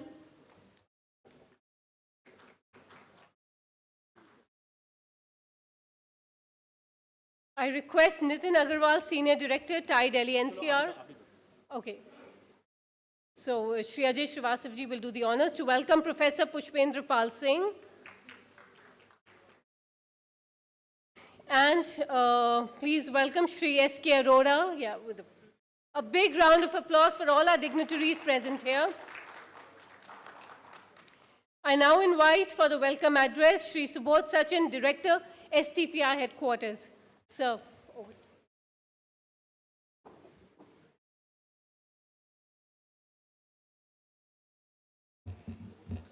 Very good afternoon to everyone once again. I request all the people who are outside, please to come inside and assemble as fast as possible. This is a very power-packed panel, and I'm happy to welcome Sri Tejveer Singh, who is the Principal Secretary, Government of Punjab. Sir, thank you for coming over here from a busy schedule. I also welcome on the dais with me Shri Ms. Hargunjit Kaur, Special Secretary, Industries and in the Union Territory of Chandigarh. I also welcome Professor Pushpendra Singh, Dean and IIT, Dean Research and Development, IIT Ropar. I also welcome Sri S.K. Arora ji, and along with S.K. Arora ji, let me also welcome Munish Chandan, who is a dear friend and also a very good support for the STPI for various initiatives, Head State E-Governance Mission, Chief Information Technology Officer, and Deputy CIO, Government of Haryana. This is indeed a very power-packed panel. The whole idea about this panel was to talk about the exploration, the activities, the initiatives which are happening in the Tri-City. As we all understand, today across India, the startup ecosystem is really very vibrant ecosystem. When we talk about the entrepreneurial progress across the country, Since 2016, since when we have started registration under the Startup India mission, we have now 114,000 plus startups which are registered, and this is the power of the entrepreneurial journey which is happening across India.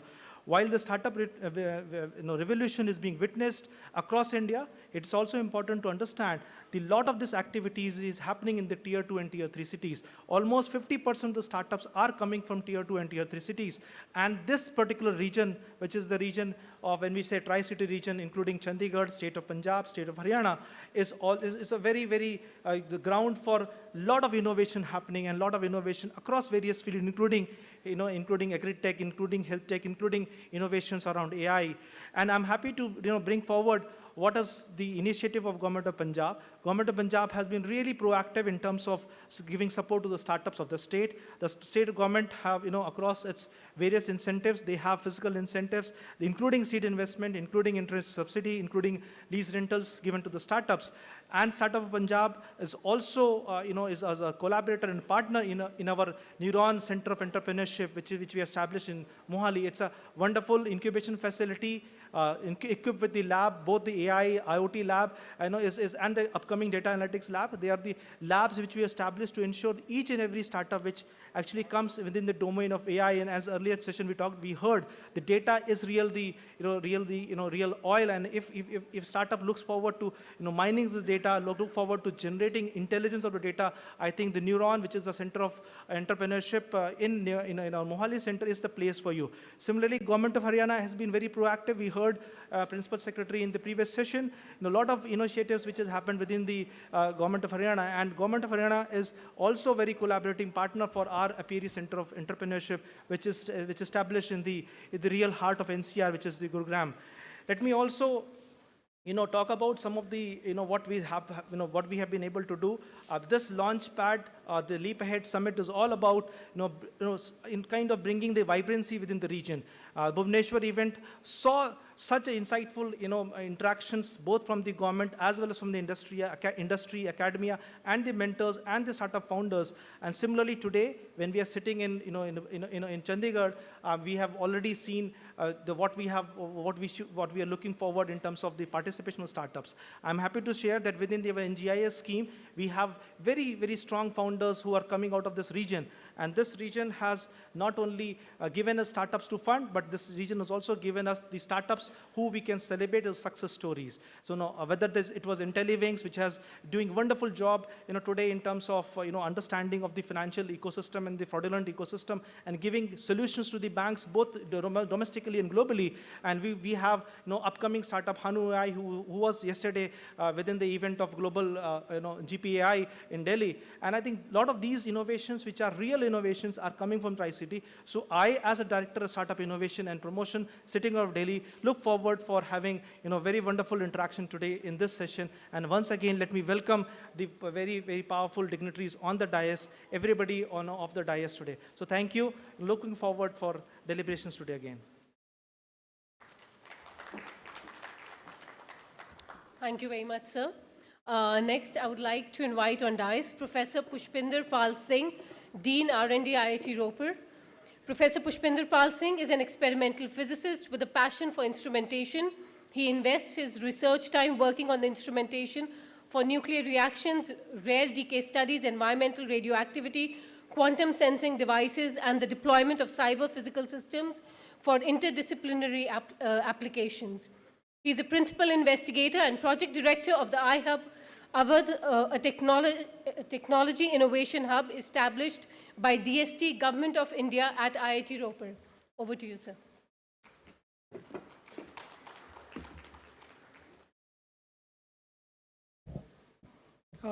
Thank you, and good afternoon. I come from IIT Ropar, as has been said. So ignore me for one thing, that I might talk at some point of time like teachers, because we are in principle, designed and trained to be teachers. The subject that we are discussing today is very interesting, and in particular, the subject of this session is accelerating growth through startups. So when we talk about startups, I'll be talking about few small things, and if you feel like you can ignore and watch your phone. But when we talk about a startup, let's try to understand what we actually do when we talk about startups. Startups supposed to do innovations. Selling, purchasing is one part of the story, but even in the selling, purchasing, there is a lot of innovation that can be done. Startups supposed to do innovations, and what I mean when I'm talking about innovation, I want to draw your attention to one great discovery that humankind ever did, one of the great discoveries.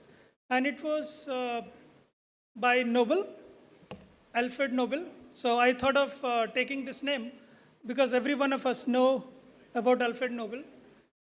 And he in fact came up with the idea of what we call dynamite today.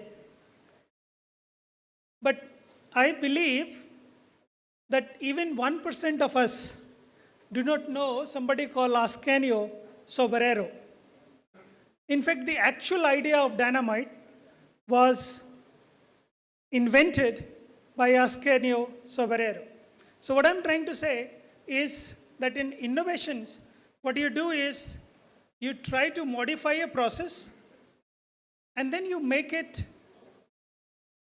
usable in different things to solve some of the great purposes that you want to solve.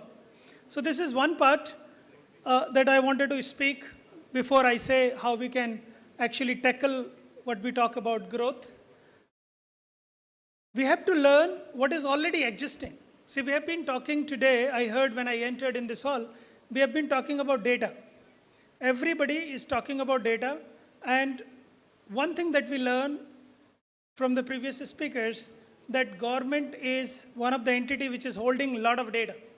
Yes, there is a lot of data, but believe me, a great amount of data need to be created. And we as a country and a community are not concentrating on creating meaningful data. We have data about population, we have data about different other things, but we need to create data using right kind of sensory systems, data of everything, if we want to. For example, if we want to develop, there is a startup working on medicine. Telemedicine, if you talk about, you need to have data. But if you talk to PCI, they have a lot of data, but the data cannot be shared for the startup, or the startup cannot use the data that is available. So basically, before we talk about data is new oil, we should also have the right kind of policies in place that the data can be used by everybody, and the data is reliable, data is rich, and accurate. This is one thing before we start expecting that the startups will do something very great. Today we talk about AI. A lot has been talked about AI in all forums, in all communities. But one thing that we need to understand, that the AI will only work if we have right kind of reliable data, accurate data, and lot of data. So when we talk about AI, we don't talk about data. So we need to combine these two. First, we talk about rich data set, and this rich data set is not about 1 million data set. It's probably talk about 1 trillion or even several multifold trillion. One thing that from my first thread that I spoke is important for the growth story, that we start collaborating. The first thread was Ascanio Sobrero and Alfred Nobel. Without having Alfred Nobel in the picture, we cannot use dynamite for the purpose we are using it. So somebody might have a great idea, but if you are not collaborating with the right kind of people, right set of people, you may not be reaching to something that is great. When we talk about startups, we definitely need, I have been talking to STPI, I have been talking to Innovation Mission Punjab. Some of these great entities that we have supporting and fueling from the government ecosystem, we come from IIT Roper, and we have also some possibilities and initiatives for startups. Now what we need to do is, we need to collaborate with the startups and within ourselves. We need to collaborate with intellectual resources, and that is extremely important for creating the asset. When I'm saying asset, means we are not talking about some startups which are selling clothes, which are selling accessories, which are selling maybe the services. We are talking about the startups like IBM. IBM is a company which many of us do not directly consume the product of. We do not take the iPhone from IBM, we do not take even laptop or computers directly from IBM, but one of the richest company in terms of intellectual resources in the world. Even Apple, Samsung, or any of these great companies that we know uses the intellectual property of IBM that we have today. So if we want to grow the region, if we want to grow the country, we need to concentrate a lot on creating the intellectual resources, and that we can only create by collaboration, by talking to each other, and motivating our startups to concentrate on what we call deep tech. The country's situation today, when we look at the startup ecosystem, deep tech startups are extremely low. Very narrow window is there for deep tech startup. And when we talk about funding, etc., I request all the people who has resources and funding from the government as well as from the industry to concentrate that deep tech startups cannot be built in 3 lakh or 5 lakh or even 20 lakh or in 30 lakh. Deep tech startups need more money. Now, for startup, when we talk about growth, I want to request one thing for this startup, and this is probably a message that we cannot develop or we cannot grow great startups without serious efforts. When I'm saying serious efforts means that you have to really lost in something for 2-3 years to achieve something. I am trained as in instrumentation. I did my PhD, and I don't remember the 5 year of my PhD time. Even today, when I try to analyze and think, I feel like that it was probably few months or maybe half a year or so, because I was lost in it in many ways. And I, although when academicians come, a great long introduction is given. But one thing I want to very proudly tell you that when I was lost in it, I got the best thesis award in the country. So my thesis was the best thesis in the country. Now, I don't want that you should feel great about it. I want to only give a message here that today when I stand with you, this message is particularly for the startup. I look reasonably okay. But then those 5 years were very interesting.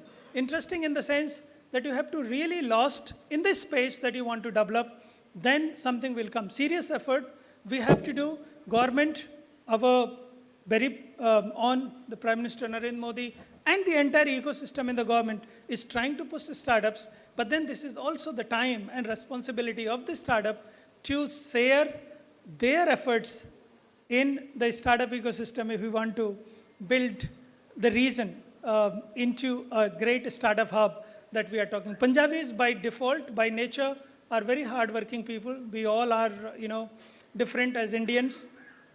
I think this region, the Chandigarh region, deserves much better than what Bangalore has. Bangalore is not even a place where you want to live. And Chandigarh region, this all Tri-City and all those places, this is a great place. You get the best food here. So this is probably a message for a startup. Do not just try to, because when a startup is good, I tell you the story of some of our startup we pushed or incubated at IIT Roper. When they felt that they are now okay, they fly to Bangalore. And I talked to them, they say, sir, the ease is great. I said, what do you mean by ease? Then one of the startup, which has also been awarded by TIE as one of the best startup last year, she said, sir, we can order whatever we want to order from Zomato. Now, this should not be the thing. The thing should be that we are living a great life around these Tri-City, and the people are great, helping. We should try to build, and we should have pride that this region we have to grow in many ways. So before I close down, I want to say that deep tech startups are important. IIT Roper is your institute. We will be very happy to support you in whatever way we can support. When it comes to the growth of deep startup, you need a lot of support. You need a lot of technology that has been developed probably with the effort of 40 years. it's not that one day that technology come up. IIT Roper will be very happy to give away those technologies free of cost, what we call open source. So if you are building a startup and if you need something, and if we have it, believe me, we will not talk about the technology transfer. This is the contribution that we can do for the region. For Punjab, Haryana, Himachal Pradesh, Jammu, Kashmir. And before I close, I want to say that we have recently been awarded, this region has been awarded Science and Technology Cluster, the Regional Science and Technology Cluster, we call it RAHI. It will be situated in Punjab University, and this will take care of the 5-6 states of the region. And the main goal or the main objective of this cluster, this is awarded by Principal Scientific Advisor's Office to the Prime Minister of India, to support the startup ecosystem with the technology and the research that we can do in these great institutions that we have. And one thing I should not forget, when we talk about growth of startups, probably there is no other place where you have 5 IITs in 400 kilometers of range in the country. I think we should leverage this advantage. And you see, in Chandigarh, we have 20 plus academic institutions. They are doing great research, lot of patents. At least we are open to give these patents free of cost. We will not charge anything. So this is the contribution that we can give to the... Thank you very much.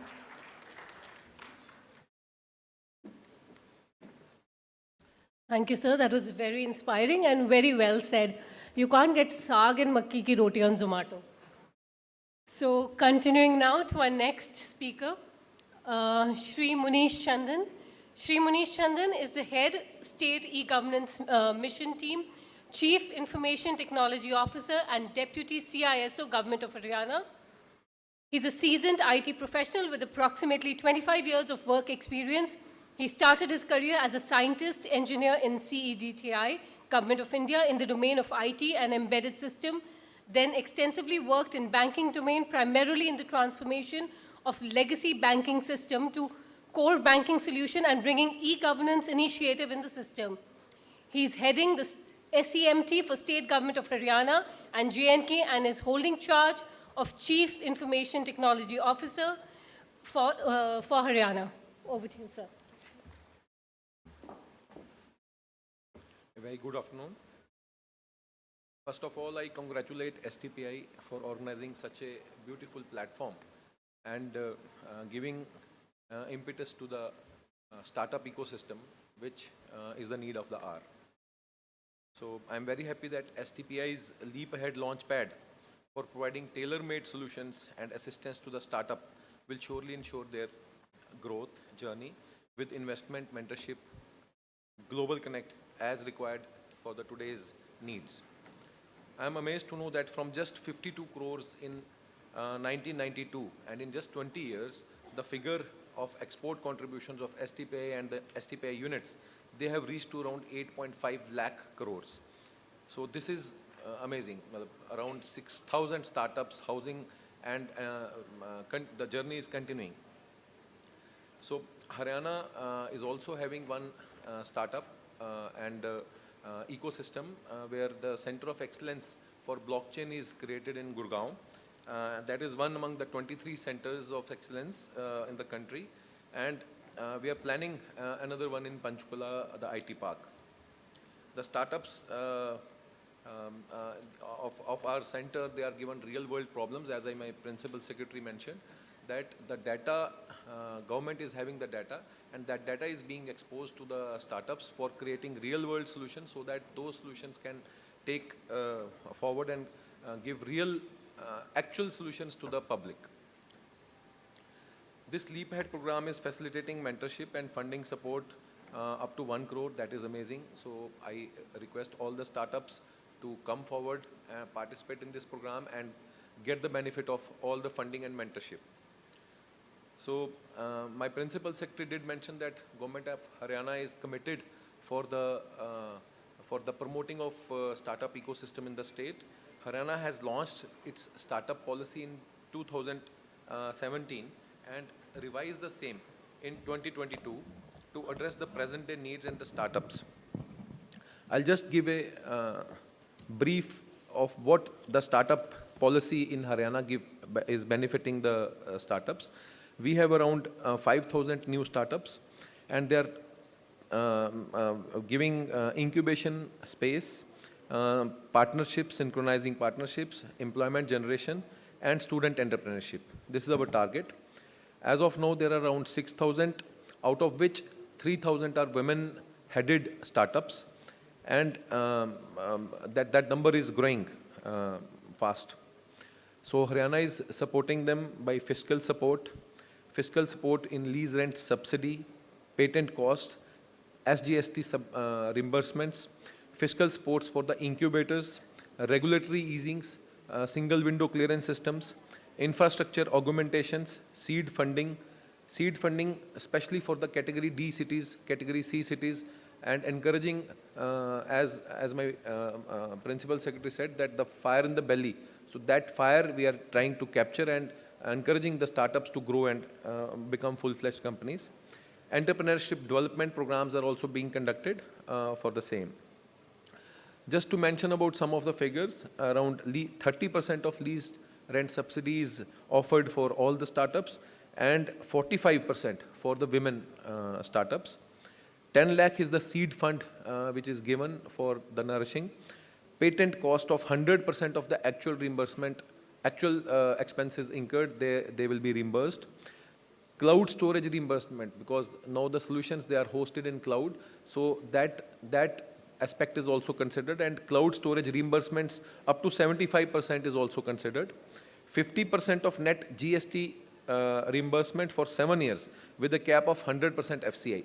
So this is something which is unique with regard to the startup ecosystem of other states and UTs. Assistance in acceleration programs with 2.5 lakh for the national programs and 5 lakhs for the international programs. So competition assistance we are giving, reimbursement on rental charges also is under the provisions, mentoring assistance 2.5 lakh, that is under the provision, capital subsidy, stamp duty and registration and electricity duty exemptions are there, accelerating for fair and other seminars, that is also there. So in total, Haryana is all committed towards giving all the benefits and nourishing all the, giving all the impetus to all the startups which are coming forward so that they become full-fledged companies. So I again congratulate, I'm glad to be part of the Leap Ahead program and wish STPI more success, more power, so that more and more startups come in future and they contribute to the growth of the country. Thank you.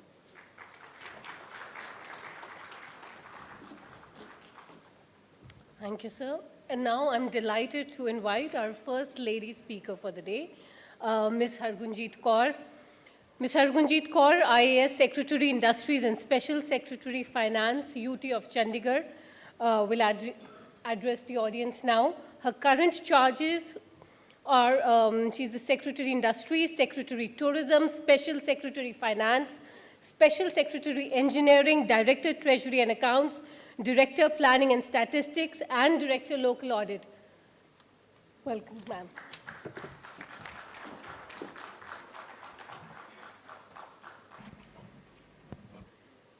Dignitaries off and on the dais, and friends, a very good afternoon to all of you. Since my previous Deputy Commissioner and self-appointed mentor is sitting there in the waiting, so I'll be very brief because, like you, I also want to hear him.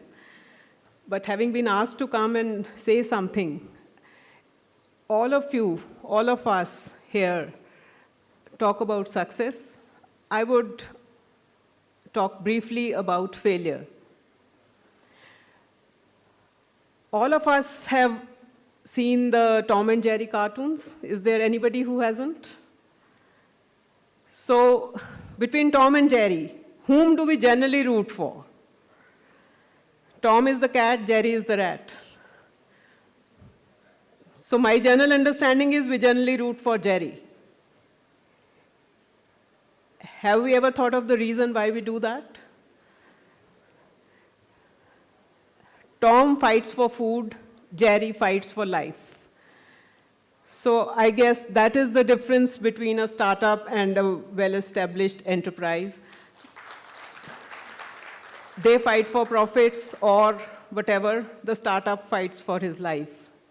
The fear of failure, the fear of not finding customers, the fear of everything that could go wrong is what the startup is what makes the startup differ from any other business enterprise. All of you also must have heard of the story of a student going back to the school principal and saying कि आपने मुझे कुछ नहीं सिखाया, मेरे सारे पैसे वापस कर दो. And the principal asking him कि ठीक है, we agree कि कुछ नहीं सिखाया, you make an account of how much we owe you and we'll pay you back. And he makes a longish and very detailed account of his fee, uniforms, this, that, and takes to the principal, and the principal says that this is what we have taught you, so your claim is not right. So that is the relationship between the government and the startups. Generally, the startups feel that government isn't supporting them enough and not doing enough, and whatever the government does is inadequate. But that training, that this is how life is going to be, whether you like it or not, is, according to me, a great lesson that when you interact with government, you get to learn. Thirdly, you all must have heard of the Nirma success story in the early 90s. That was, the Harvard Business Review kind of case study that how literally uneducated person could, trounce the FMCGs and make Nirma a household name. Where is it today? The Nirma still sells, but has anybody seen it in the last 5 years in any of the grocery shops? No. So that is what I wanted to bring home, that success doesn't necessarily mean that you're going to be successful all through, unless you learn, relearn, innovate, find out new ways of doing business, be ready to accept that you did go wrong somewhere and do the course correction. With that, I end here. Thank you so much.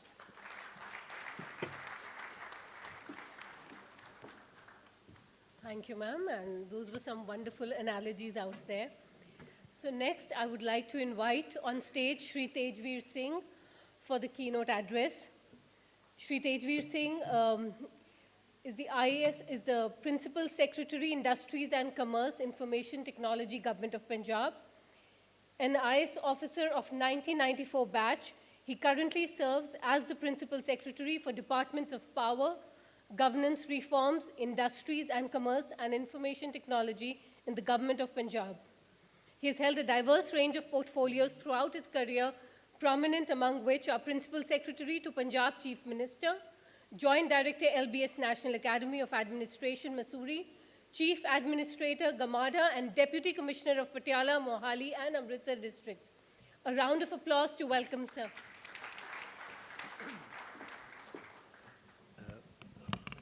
Thank you, STPI, for inviting us here for this event. And of course, my colleagues here and ladies and gentlemen. I think it's first of all, it's very nice that we've all gathered today and we are trying to really see that how we can provide all the required attention and support for our young startups, in this region. As part of this, effectively a kind of a challenge, we do hope that from this region there'll be a few people who will make it to the final cut. And however, it's not just about, the challenge alone. The real question, I think, which my colleague Hargunjit, in her thing very eloquently trying to give this parable of Tom and Jerry and some of the teacher and the student, she articulated was, what exactly do startups look for when they're really looking at government? So I think it's really trying to fashion a good and a vibrant ecosystem. Now, the ecosystem obviously has multiple components, And sometimes it's best to just see what others have done. The smart people are those who don't really necessarily invent the wheel themselves, but who can copy things quickly and take the benefit of vicarious learning. Now, the STPI here is a very successful one, and I must compliment Mr. Ajay Srivastav and his other colleagues who are here from even the headquarters, that they have been working in a very methodical manner. The Neuron, which is STPI incubator there, where even the government of Punjab has put in both money and given land for that, that has been doing rather well. However, what we really need to look is that, I was talking to Mr. Sachin also on the side, that that young startups really need support to start. It's the starting up which is the real challenge. It's the investments start coming in after the tipping point is crossed. You see, so once the inflection point, you're able to handhold a startup up to that point and then really let them go. I think today it's not that investors are in any way short or there's shortage of investment or capital in the country. Good ideas have a lot of resonance as far as investors are concerned. It's just getting them to that right stage. So from Punjab side, I would just like to share that we are trying to liberalize this whole process, because that number one, registration should be as easy and automatic as possible. We should not be putting any mind due diligence about anyone. You should just be able to go and register online, and that should be really all. The first step where we start providing support, financial support, is giving you a seed grant for which, the process should be reasonably quick. I'm happy to say that we have cleared up a lot of, pending cases in the recent past, but that's not really the point. The point is that that process should become, brisk, and we are very happy that IIT Ropar, Thapar, many other institutions within the state are providing us support in, kind of that initial due diligence and mentorship. So, so after that, I think it's really, once, you've done that, that is the stage when the idea is ripe at where, Neuron and other, accelerators really become important. What I would really urge that, looking from STPI perspective, which I was sharing with Mr. Sachin, was that startups also need some complementary support. So one is providing them space, which is at reasonably priced, where they are not kind of tomorrow worried about some, landlord or someone, kind of putting them to unnecessary trouble.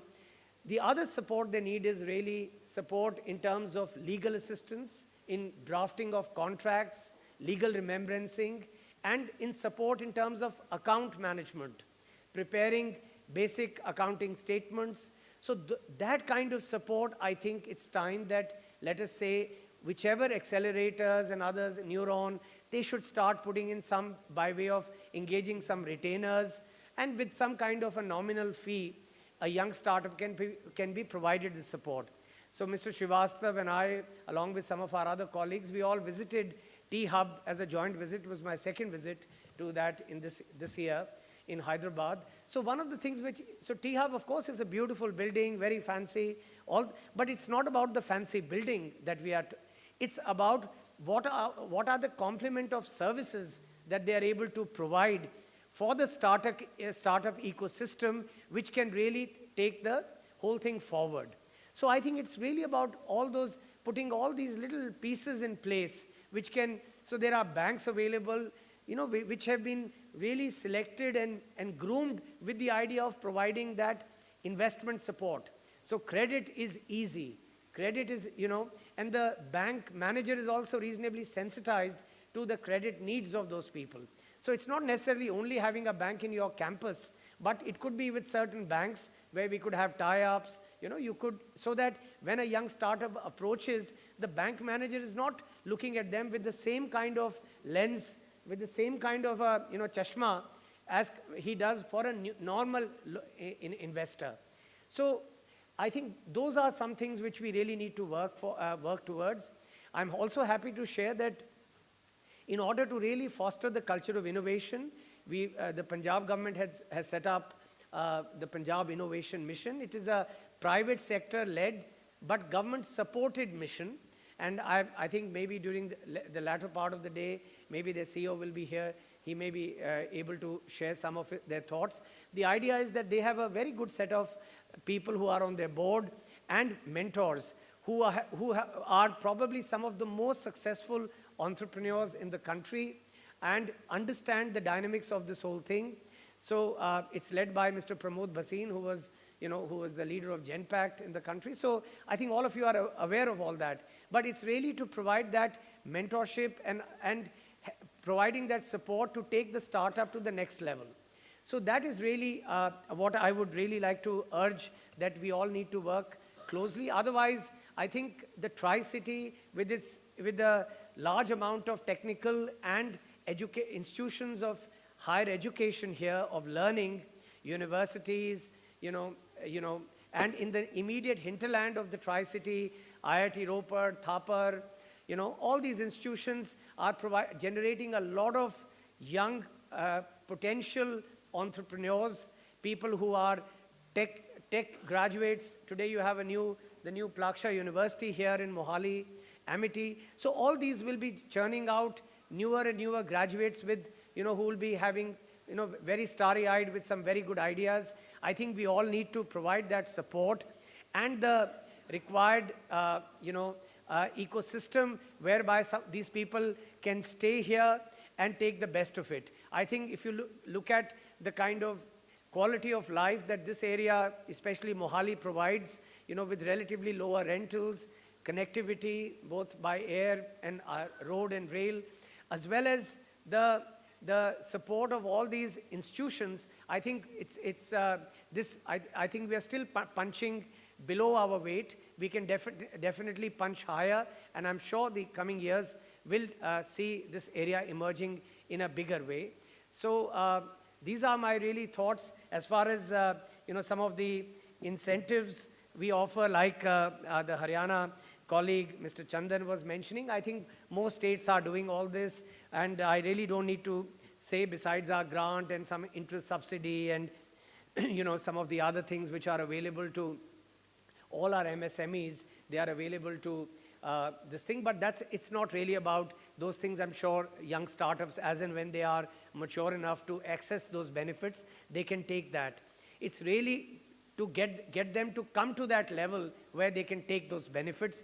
That's something we need to be really putting our minds to this. I'm sure, thanks to all the bright minds that are here and the conversations that have taken place and the conversations which will ensue going forward later in the day, I'm sure we will all come out wiser, and that this whole LEAP initiative will be a good step, going forward, and for giving a huge, fillip to the startup ecosystem in this part of the country. So thank you, STPI, for organizing this and for inviting me here. It's been a pleasure.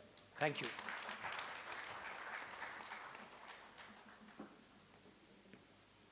Thank you very much, sir.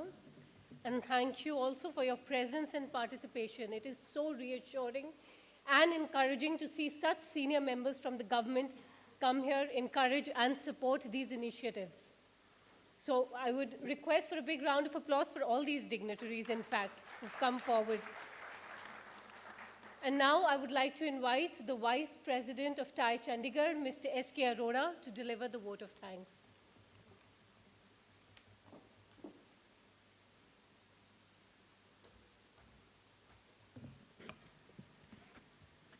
So as a Vice President of TiE Chandigarh, so I'm very thankful on the behalf of TiE Chandigarh to be a part of this startup summit. And it's heartening to witness the senior dignitaries on both the state governments and UT Chandigarh on this platform to share their views on the startup ecosystem.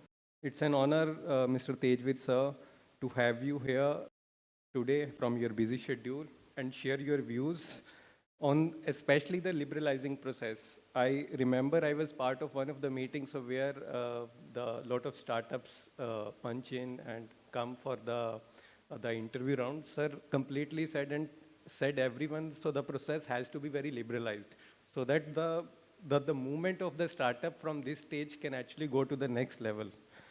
So TiE Chandigarh has been collaborating in boosting the ecosystem since inspection in 2003 with the government of Punjab, and we have been partners in TiEcon initiatives for the women-led startups, formulation of the IT policy. And I'm seeing this collaboration is getting very stronger every year. The TiE Chandigarh has an opportunity to collaborate with Department of Industries, Chandigarh administration, and Mr. Hargunjit Kaur. In the past year, the initiatives has been taken by you and your department, especially for the women entrepreneurship, which is very commendable.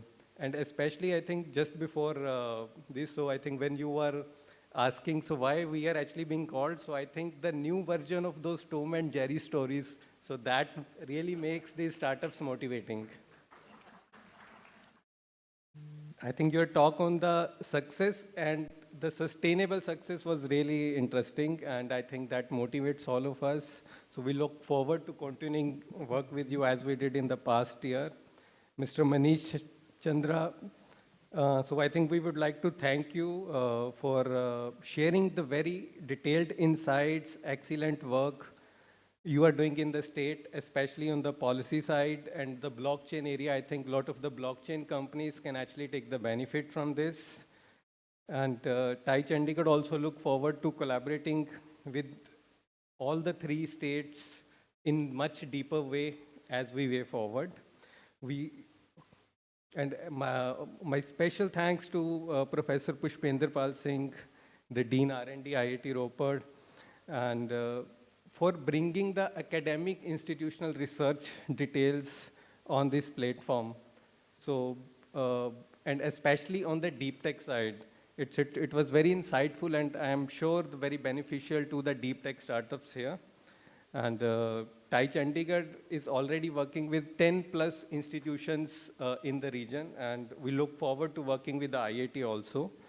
And at last, I personally would like to thank Mr. Subodh Sachan, director from the STPI HQ, who actually make this time and effort to bring all this kind of an event in the region. It's all his efforts I have been seeing in all the calls, so wherever, so every minute and minute detail he is actually observing and making sure it is a real success with the effort of STPI Mohali, especially Mr. Ajay Shrivastavaji, for hosting this valuable startups. Thank you very much.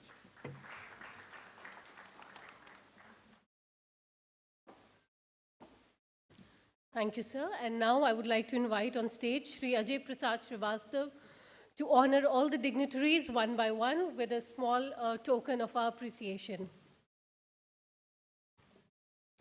Sir, could you please, first of all, honor Shri Tejveer Singh, IAS Principal Secretary, Industries and Commerce Information Technology, Government of Punjab. Next, Ms. Hargunjit Kaur, IAS Secretary, Industries and Special Secretary, Finance, UT of Chandigarh. Shri Subodh Sachan, Director, Startups and Innovation, STPI. Shri Munish Chandan, Head State E-Governance Mission Team, Chief Information Technology Officer and Deputy CISO, Government of Haryana. Professor Pushpinder Pal Singh, Dean R&D, IIT Ropar. Shri S.K. Arora, Vice President, TiE Chandigarh.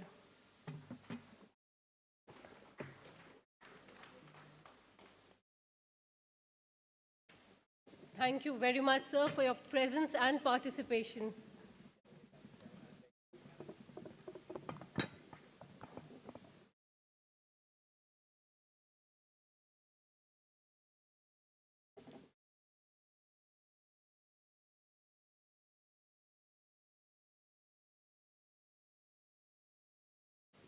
Where is the cameraman?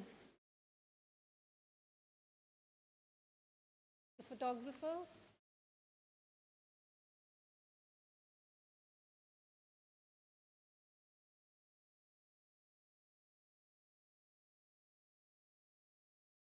Moving on next to the grand panel discussion AgriPulse, Empowering Tech Innovations for Agricultural Growth. So the first panel discussion today, it delves into the intersection of technology and agriculture, exploring how cutting-edge innovations are transforming and revolutionizing the agricultural landscape. In this session, experts from diverse fields across come together to discuss the pivotal role of technology in fostering sustainable practices, enhancing productivity, and meeting the global food demand. May I invite upon the stage Taranjeet Bhamra, CEO, Agnex Technologies.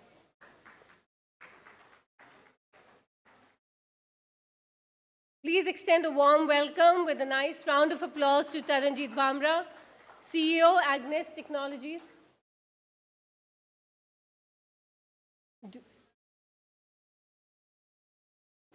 Next, we have Ruchit Garg, CEO, Harvesting Farmers Network.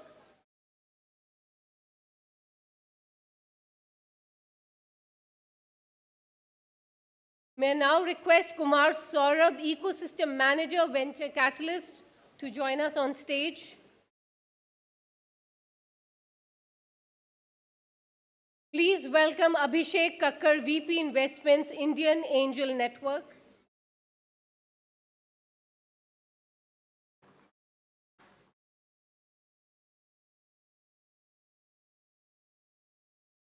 Manish Srivastava, Founding Partner and Director, Alpha Value Consulting. Mr. Sukhmeet Singh, Founder and CEO, Clean Energy Trade. And last but not the least, Somveer Anand, the moderator for this panel, CEO and Mission Director, Innovation Mission Punjab.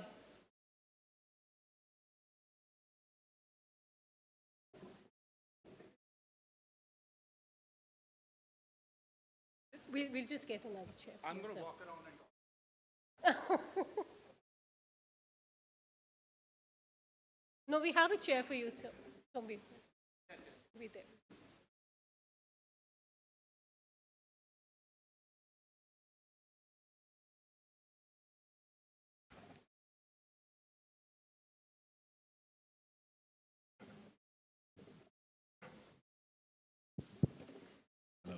Hello, hello, hello. So the stage is yours, Somveer. Thank you so much. We have an extra chair if somebody wants to come. All right, okay. So today we're going to talk about the Agri-Pulse, right? So the reason why I know this is going to be exciting is because I'll let the panelists introduce themselves before we start. Yeah. Just one second. So this panel discussion will go on for 30 minutes, half an hour.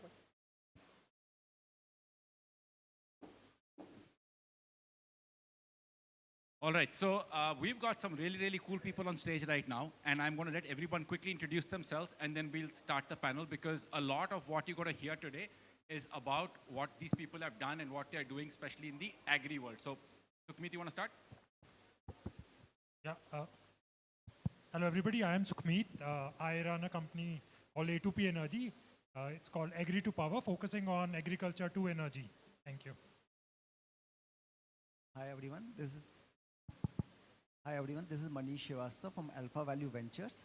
So we look into like the startup space, the agri-tech companies, which will be relevant. Can you guys can't hear this? Okay. Hello. Hi, this is Manish. Is I am audible to the last?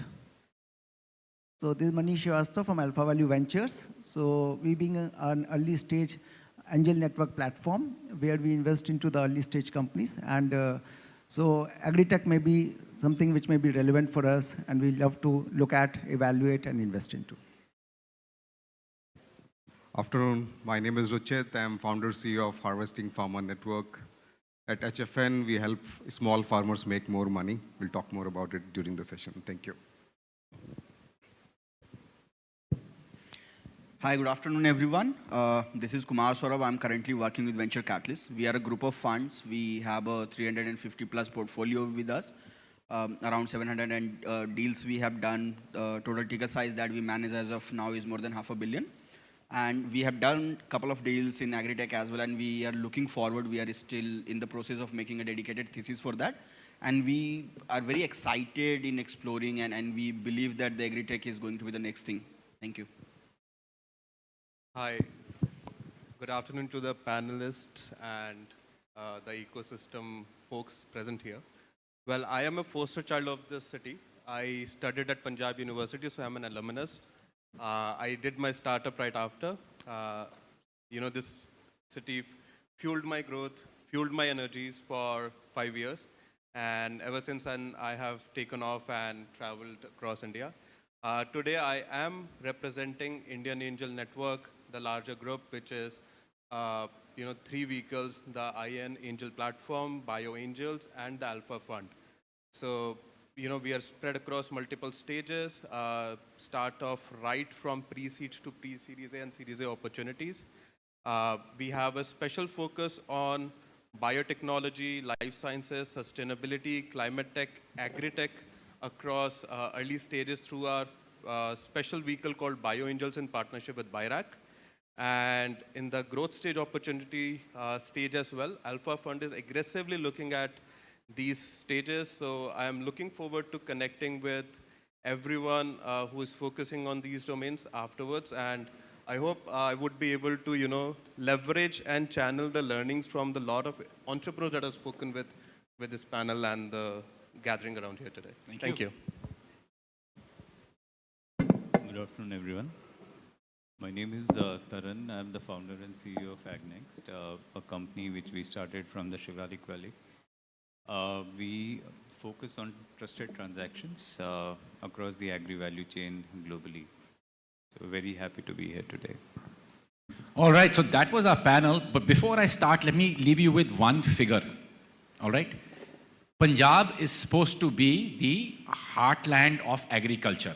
Most of our people are farmers, and we associate Punjabis with farming.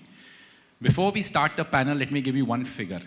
The average Punjabi farmer today is 48 years old.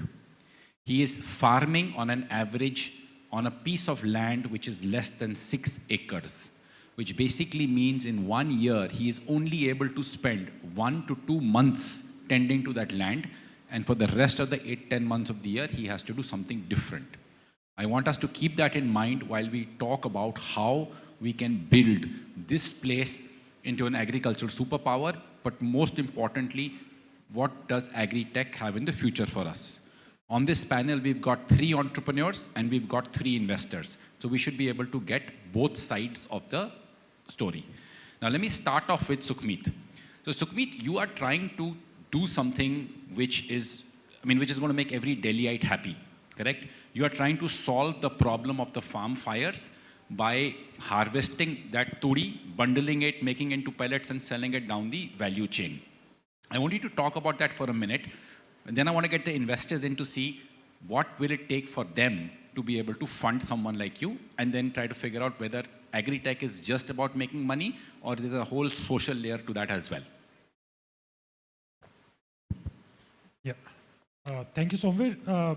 So in terms of the value chain, if we talk about, starting with the farmers, right? So the panel here is focusing on farmers as an individual who is doing farming with an ultimate aim of earning profits, right? So whatever we do, we interact, any value additions we do, we should keep that in mind, that how can farmers benefit, then only they will do any, either collection or give you their crop. So that's a focus area, right? So whenever we have seen that if the services are given, which is making farming, let's suppose, more efficient, right? So ultimately, is farmers spending more or earning more, right? So that has been the key learning for us when we are spreading ourselves among thousands of farmers. Now, we work once the crop is harvested. So we work post that. So what can farmer do with the crop residue, be it the wheat and rice, or so we work with farmers across India, be it cotton stalk or sugarcane leaves. So once the crop is harvested, what do you do with that? Now, what we have seen, farmers generally will burn that across India. It's not just Punjab, Haryana, or MP or UP. Right? So what are the key reasons for that? Right? So there are no alternatives. Now, from an entrepreneur's perspective, what you can do with that, the extra amount which has to come out, right? So can we give something back to the farmer So that's both a behavior change and also a change in their practice. Right? So look at from a farmer's point of view, will they shift from practice A to practice B, but can we give some money out of that? So that's the first touch point with the farmer. We say that, okay, we will buy the be it, let's suppose, cotton stalks or stubble, we will buy from you. Then we have seen that the outreach with the farmers have increased multifold. Then it's just the talk of the villages that, okay, there's some collection happening. Every farmer will or is keen to give something in return for money. That's basically a waste. Now, from an entrepreneur's perspective, once the waste is collected, what you can do, then there are government policies which are influencing the decisions in this sector. So I'll not go there, but just wanted to highlight a point that once we are dealing with farmers, think about from a profitability of farmers' perspective. So they will change to any practice A to B if they can earn more out of that. Because in today's, as Somvi was saying, 6 acres per farmer, right? So it's very hard to sustain a family out of that 6 acres. Are you building something which farmers can earn out of that? I think then those services will spread very fast. So I'm going to now quickly jump to you. And you actually work with these small farmers, right? You actually work with these guys who have these really minuscule pieces of land and you try to get them to make more of that land. So how does that work? How are you able to make that happen? And what is how do bigger kind of companies who are trying to solve these partner with someone like you to kind of take this forward? Yeah, thank you. So what we realized many, many years ago that land holdings are reducing, as you said. A small scale farmer is somebody who have less than 2 hectares. We realized the only way to sustainably solve this problem is to make cooperatives. So think of us as an Amul, wherein millions of farmers are cooperating. So essentially, they are not necessarily a farmer FPO or FPC, but then technology allows us to make millions of farmers cooperate. What that means is if millions of farmers work together, they can probably place the order of a seed together. So instead of one farmer buying a bag of a seed, and I now have 600 farmers in a village buy the same seed getting a discount. Similarly, when they go out, sell their outputs, they get the scale benefits. And that's the basic thing we are doing. In the lack of better words, we are like next generation of Amul. And we are using technology to make people work. We have about 4 million farmers today. Every single state in India, including Nagaland, Mizoram, Manipur, Kupwara, Uri, Kutch, Nilgiris, have farmers who are on our system. And they are finding a lot of value working with us. We'll have turnover of over 500 crores this year. Can you give us one success story? Yeah, there's tons of success stories. So for example, we worked with a cashew farmer somewhere in the south. I can't pronounce the name. But then we bought the entire cashew they have had. And we were able to sell them to large corporates, big buyers we know of. They buy directly from us, big input companies, they are working with us. Because what we have realized, there are massive information asymmetry between the both sides of the equation. Farmer wants seeds, fertilizers, loans, insurance, want to sell output. And on the other side, you have all these providers. You have banks who want to give loans. You have corporates who want to buy food and all that stuff. But there is no good way to streamline and process all that information. And we have sort of built a platform where these organizations can not only provide, get information about who the farmer are, what they are growing, what they need, but they have also provided a digital network so that they can serve them better. So for example, we'll have several thousand of these physical network in states like UP, where a corporate can push their product down to the farmer. So that's great. So now we've got someone who's working for the small farmers, trying to solve social issues, which is a lot of the burning of the waste, and you're actually working with them to increase their the income, and kind of bottom line should be that they should be happy. I'll open it to the investors right now, and we'll start with you if that's okay. What appetite do you think exists in our country today for funding such small farmers who basically, let's be honest, may be here today, may not be there tomorrow, and investing is a bottom line gain. So what do you see about this? I mean, how do you see the investment community actually paying it forward or something like that, towards such initiatives? Okay. So when we talk about agri-tech, there used to be a term called agriculture that we all know. And from agriculture, it came to agri-tech now. So there is an integration, what has happened, the technology and the agriculture coming together. And one thing I would say, like whenever we talk about agriculture or agri-tech, the most important and the critical factor that being there is the data points. Because until and unless you don't have the data of the farmers, you don't have the data point to connect the farmers, you start the platform, but suppose you don't know where the farmers are. So it's every segment in order to develop, take a certain sweet time to develop itself. So over the last 10 years, I would say, like a lot of the companies, maybe taking example like Dihat, that have worked so beautifully well, connecting the farmers. So when I say like how it will work for the future, it is like any company who is coming forward, who is connecting the chords together, who is connecting all the farmers together, who is having a data bank point, and where they can provide not one service, but a multiple service to them. Buying the seed, maybe one. Insurance, maybe second.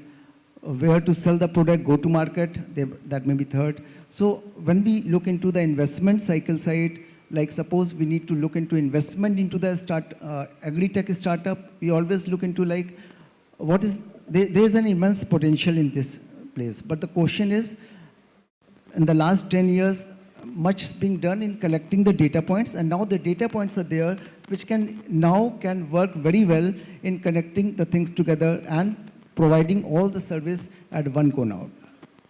Sure. So you guys are still investing in stuff like this, or do you actually put deals like that in front of your clients, or do you think that these are? So because I say that it's being a segment which has now developed now, and everybody is now looking into like, no, in my portfolio there need to be an agri-tech company as well, right? Perfect. So that is the time where everybody is looking into like investing at least 1-2 company in the portfolio to be an agri-tech company. And is that something that you are seeing as well? I mean, specifically in your kind of, $500 million that you guys manage, how many agri-tech companies, what is the flavor of that season over there? Because at the end of the thing, companies, businesses like agri-tech are inherently very unsexy, right? They are not going to make you 300, 400 million% return in a year. It's not a software business. You're actually working with people. So I just wanted to understand that from an investment. Yeah, so I'll just put you certain points. If you see the current agri-tech scenario in India, there are around 1,500 plus startups. But if you go, way back till 2020, there were only 1,000 plus startups, right? So past, 3-4 years, 500 startups, which is half of the startups which were there in the past 10 years, right? That's a great, growth in the sector.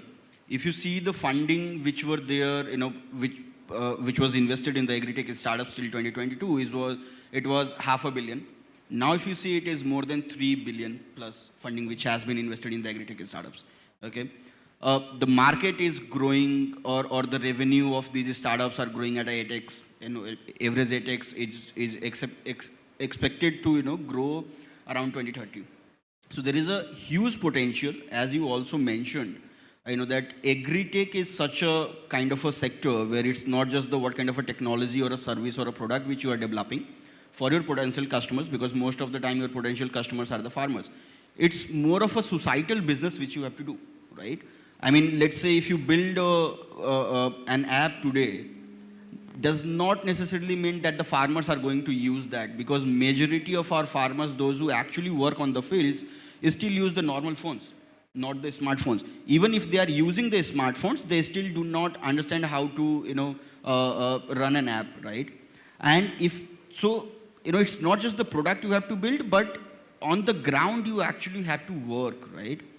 And I think every sector agnostic fund is currently very excited about these sectors, very traditional sectors, but we understand that, with the help of right tech, right mindset, and the right societal understanding, the understanding that you have with the society, I think this can become a very big boom for us as an investor, for, just as an industry, and for the entrepreneurs themselves, and it can enhance the life of, the farmers which is the end goal for everyone who is, trying to do anything in that sector, right?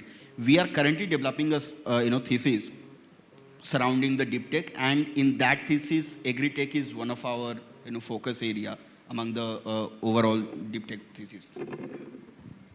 Thank you so much. So there's one interesting data point that $3 billion have been raised by the industry this year.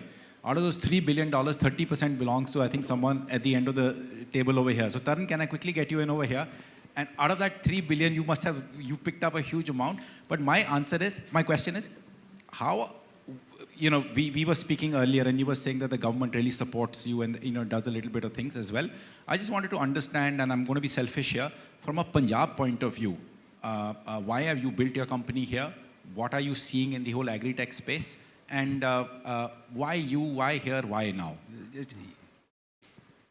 See, there's a very old movie that came where Manoj Kumar says roti, kapda or makan. Right? These are the three major things that you spend even today. And food forms a major part of our expenditure.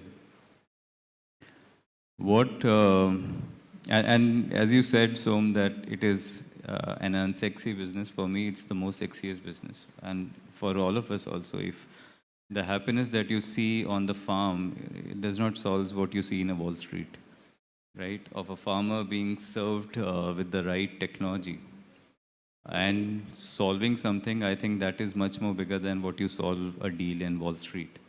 But that's a different perspective. Everyone can have their own. But the biggest thing, why Punjab, whether it is Firozpur in Punjab or Fresno in California, the issue is the same. A lot of R&D expenditure, so I'm a graduate from IIT Kharagpur in agriculture, so I understand agriculture since 1998. A lot of the expenditure that goes in agri goes R&D towards improving the yield. How can we make it better? How can we improve? How can we do the climate? And at Max, with all the seeds and the inputs and the research on hybrids, etc., you go and not increase more than 5 to 10% of yield for a farmer. But the real pain that the farmer faces, as I said, Firozpur in Punjab or Fresno in California, when he goes to sell, does not get the right price, he or she. When he goes for sell, does not get the right price. Because the way the supply chain works globally is that the pricing is jeopardized because of subjective way of evaluating quality. So whether it is coffee or cocoa or spices or even in our mandi, if you see, the reason that farmers came up is that can we get an MSP? So minimum selling price is what the government is, has been trying in India to ensure a certain quality is paid. But actually, it's time to move to a different MSP called maximum selling price.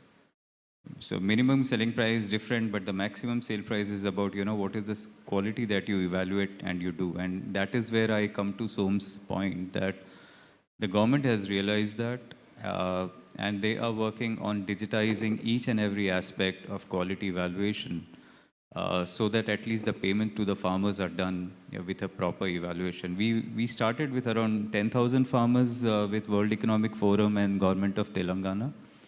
And this year we will expand to 1 million farmers where we have been now approached by US and few Australian corporates that can you get us that specific spices to the shores of US and Australia where the farmers are paid based on quality and the entire supply chain is traceable. So the government started a small initiative, but the sounds of that is reverberating globally. And it's the same thing in pulses. It's the same thing. I'm sure that government is looking that India should become an export hub. And the only problem that we have, you read any newspaper for the last 50 years, we are not able to export because of nothing else, but because of quality. So if the Indian quality standard benchmarks are created and we are able to export, it will create a total new revolution for our farmers Because I don't want personally, I mean, I have dedicated my life to agriculture, so I don't want a farmer to just kind of, at the age of 48 years, 6 acres, just go and sell it to a mandi, dump it at a mandi and get whatever price and go back home. I want to create a revolution where I see that farmers' sons get up and go and sell it in Kenya, US, Russia, Poland, or wherever a demand for quality comes. So if Iranians and Egyptians can do it, we can do much better. So that is my request that, somebody has to solve not just the pre-harvest of so many research R&D projects, but the post-harvest needs a phenomenal. I was in US just with Piyush Goyal ji just last month, and we had a huge discussions with the Silicon Valley investors, and all of them said one thing about Indian food. You might want to hear this, which is very good. The difference between US and Indian value chain is just a mirror. In US, you have zero waste till the food reaches the consumer. The wastages happen only at the consumer level. The entire supply chain is so good that the post-harvest losses are zero. While in India, it's the opposite. We are looking for food, yet our food chains, FCI go down to, the cold storages, the losses are invert. The maximum losses, so who's solving for post-harvest in a better manner? I think this is where the most quality or technology intervention needs to be brought in. I have chosen quality, and I believe that's why if we can able to bring an impact from this land of Punjab, and that's why I say, and your final question, I won't expand much. Your answer is, why Punjab? Because I see that Punjab will create that technology frontier. We took over the responsibility of Green Revolution and did it. But the next revolution is going to be Blue Revolution. And I think the blue is about chips, about data.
should basically do more from their land, from their time, from their resources, from their hard work.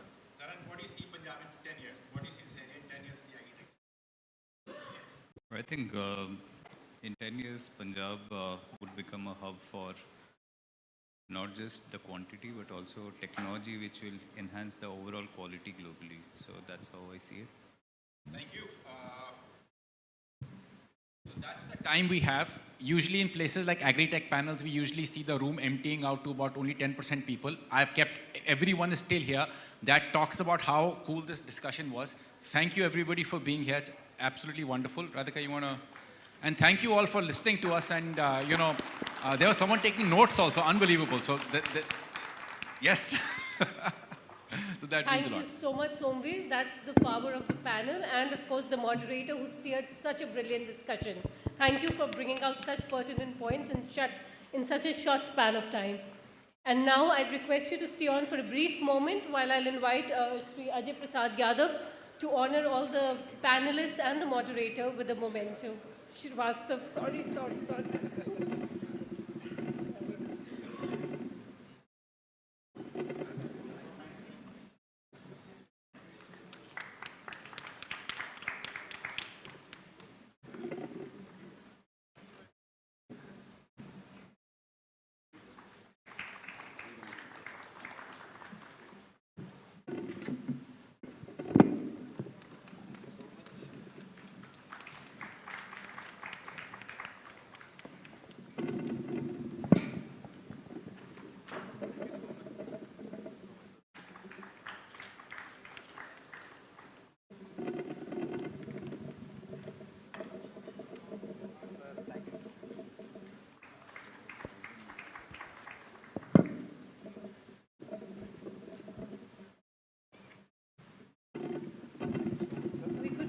Warmer round of applause, please.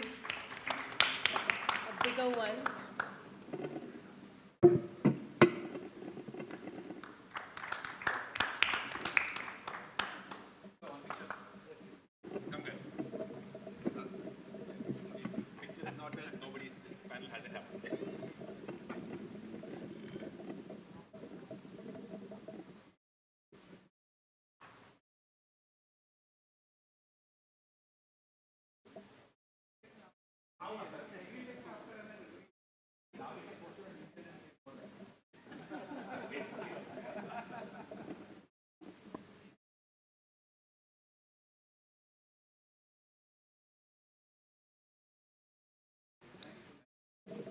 Thank you very much, and we'll be now breaking for lunch, and we'll be back in exactly 30 minutes. Thank you so much.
Our next panel discussion is Productize India, Powering Success Stories from Emerging Hubs. This session will focus on enabling and promoting local businesses or products within Punjab and Haryana region and India in a broader perspective. It suggests the idea of taking local products or services and transforming them into marketable and successful entities. This encapsulates the essence of a mission aimed at empowering and uplifting local businesses, possibly through various means such as technology adoption, marketing strategies, business development, or community support. And of course, the commitment to fostering the growth and success of local ventures in India by providing them with the tools, support, and the exposure needed to thrive in today's competitive landscape. May I invite upon the stage all the panelists for this discussion. Dr. Poulomi Bhattacharya, founding CEO, Silver Genie. Atul Sachdeva, co-founder, AppSmarts. Pramod Sharma, founder, IntelliWings. Prerna Kalra, founder, Hanu AI. Can we have a bigger round of applause, please? Shubhankar Daga, Associate Pontac. Dr. Vishal Gandhi, founder and CEO, BioRx. And last but not the least, the moderator for this panel, Vineet Khurana, CEO, Startup Accelerator, Chamber of Commerce. Vineet Khurana, with over 14 years of industry experience, has demonstrated expertise in building and scaling businesses. His commitment to last-mile entrepreneurship is evident through contributions to Startup Accelerator, Chamber of Commerce, where initiatives such as Incubation, Mentorship, and angel investment are paramount.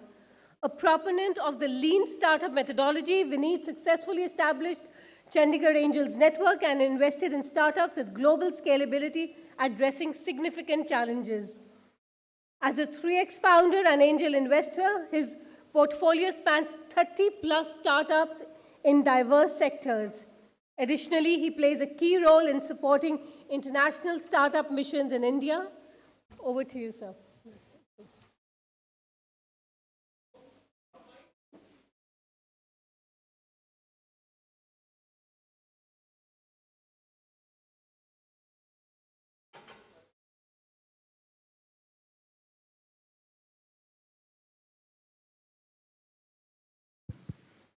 Hello. This one is working. Oh, yeah, it's working now. Thank you so much for that generous introduction. To be honest, I actually got just one line of intro for my co-panelists.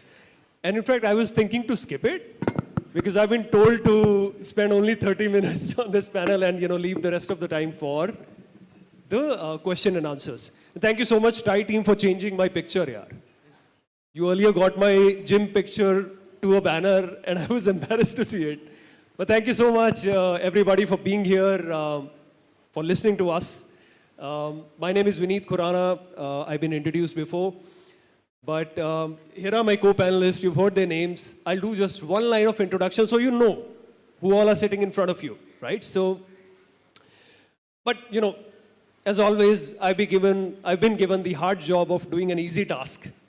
Moderating a panel is a hard job of doing an easy task, isn't it? And all I have to do is ask questions and get their answers. And it is for you guys to take whatever you want to take home, right? But my request to each one of you is to keep your eyes, ears open, keep listening to them, and ask as many questions as you want. We are going to give you abundant time to ask questions. I hope we are given time. But yeah, given that's the case, and we have a limited time frame before we go on to the pitches, I'll just do a simple one-line intro of my co-panelist. We have Dr. Poulomi sitting right there. I just met. What a wonderful woman that I got to interact with. So full of life, Poulomi. I must really appreciate you for this.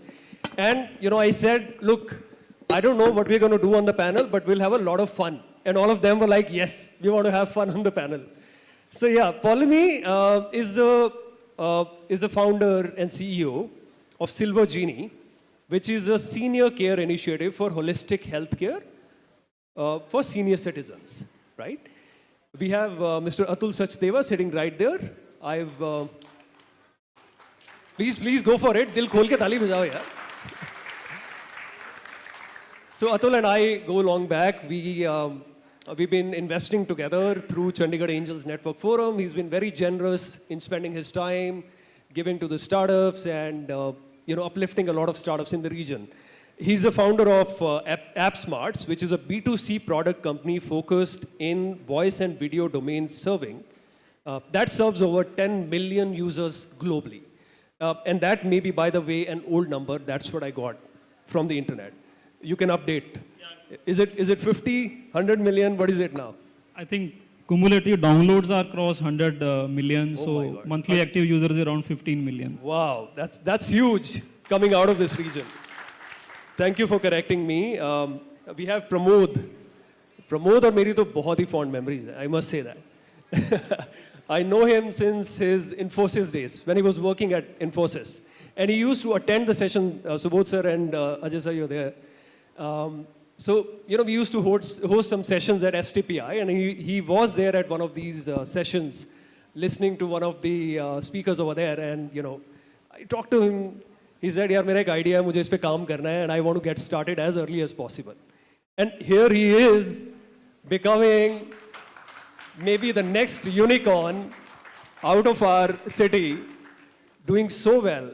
I recently had a chance to attend their corporate bash, so you were there as well. And one thing that you cannot beat him on are the push-ups. Let me tell you, how many push-ups can you do? Anybody in the room? What's the max that you can do? Sorry, how many? Sorry, who said it? Sir, nahi, aapne beat kar diya actually, sorry. I must say that. So there were, some 15 people that tried to do the push-ups there, and he was the one scoring some 60 push-ups right there. And he said, मैं prize में whey protein देने वाला हूँ. Whoever wins this prize is taking home a whey protein का डिब्बा. Guess who took it home? Himself. ये अच्छा है यार. मतलब लेके भी आओ gift और अपने घर लेके चले जाओ. That was funny. So yeah, so Pramod is building an anti-money laundering solution global platform for the corporations and financial institutions. A startup that we are really proud of this region. We have Prerna Kalra, Vadi Pen. Punjabi's कहते हैं elder sister. I respect her a lot because of her grit. One thing that you cannot probably beat Prerna on, and I know it personally because मैं LinkedIn definitions के beyond इन लोगों को जानता हूँ. So she's really good at badminton. Really good. Yeah. Very low number of people in this room would know this, but she's a champ. And the entire family, I must say that. So she's come up building Hanu AI, which is an AI-powered solution to make world better for safe rides. They do analyze roads and they kind of analyze pits and the potholes with AI, and they work with the government, provide them the e-governance solutions. She can add more to it. We have Dr. Vishal Gandhi. Finally, we are meeting. Finally, we've been planning to meet for the last 2-3 years. We had to meet here. It was all destined to meet. We've been talking for such a long time, but thankfully we are meeting today. Dr. Vishal is a very dynamic person. He's the founder and CEO of BioRx, which specialize in financial and strategic impact advisory services in pharmaceuticals, medical devices, clinical research, digital healthcare, EdTech and Agri-tech. So difficult to find people with such a big portfolio and such specialized, diverse portfolio. Welcome on board, Dr. Vishal. We have Shubhankar Daga, whom I'm meeting for the first time, but doesn't feel like meeting for the first time. What a wonderful chap. He is a part of Pontac Ventures. That is the first venture capital fund focused on UK-India corridor operating since 2015. So very diverse panel, you see. And I think, sir, 30 minutes आपने दिए हैं, 40 minutes दिए हैं. It's kind of difficult, but we'll try our best. So, and thank you so much, everyone, for being here, listening to us. Now, just to do some context setting, we know that the startup ecosystem in India is erupting. We know it. आप में से कितने लोग Chandigarh tri city से belong करते हैं? How many of you come from Chandigarh Tri City? A clear raise of hands. I'll really appreciate. And the remaining ones are traveling from everywhere. Like, how many of you come from Delhi NCR? Oh my God. This is like the reverse flow, right? People coming from Delhi NCR to Chandigarh for attending an event here. Yeah? That's the power of STPI and TIE Chandigarh, TIE Delhi. I think this is the power of Chandigarh ecosystem. Let's give it up for Chandigarh's ecosystem. So we've seen the ecosystem erupt over the last couple of years.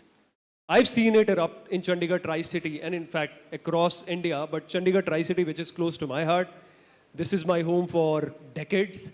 And this ecosystem did not exist 10, 12 years ago. How many incubators were you aware of 10 years ago? Rarely any. How many government schemes were available? How many investor networks were there 10 years ago? None of them. Was anyone talking about angel investing? None. So that's a kind of difference we've seen over the last couple of years.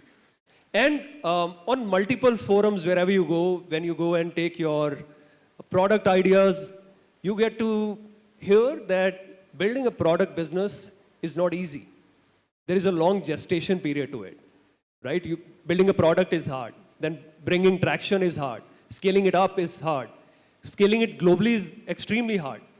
But here we have some people who have done it, right? So we are going to hear their perspective, how they've done it, despite being a part of the ecosystem, Chandigarh Tri-City ecosystem, which is popularly known for $1 billion IT outsourcing. Are you aware of it? Chandigarh Tri-City does almost $1 billion in IT outsourcing every year. STPI regulates it. Right, so there are over 30 funded startups in the region now, more than that, 30 funded startups. And we are really proud of all the initiatives that are empowering this ecosystem's growth, right? Bringing it back that none of this existed 10 years ago. Right, so we've seen conducive policies, incubators, accelerators set up, investor networks set up over the last couple of years who have actually contributed to their success. But the real grit, real success comes from the founders themselves. So let's hear it from the founders, how they did it. What's the secret recipe behind their success stories? How has it been for them to build the successful ventures that they've built? So over to you, Pramod, if you want to get started, just go over it. We are still on the way. It is not done yet. It is just the beginning, I would say. It is always the beginning in case of startups. You cannot say that this is the stage I wanted to reach. You'll feel more empowered once you reach certain stage to reach the next stage. So in our case, what worked is, I'll start from right here. So Vineet is sitting, as he said, I was called in one of the events. Actually, I was called because I was chasing him.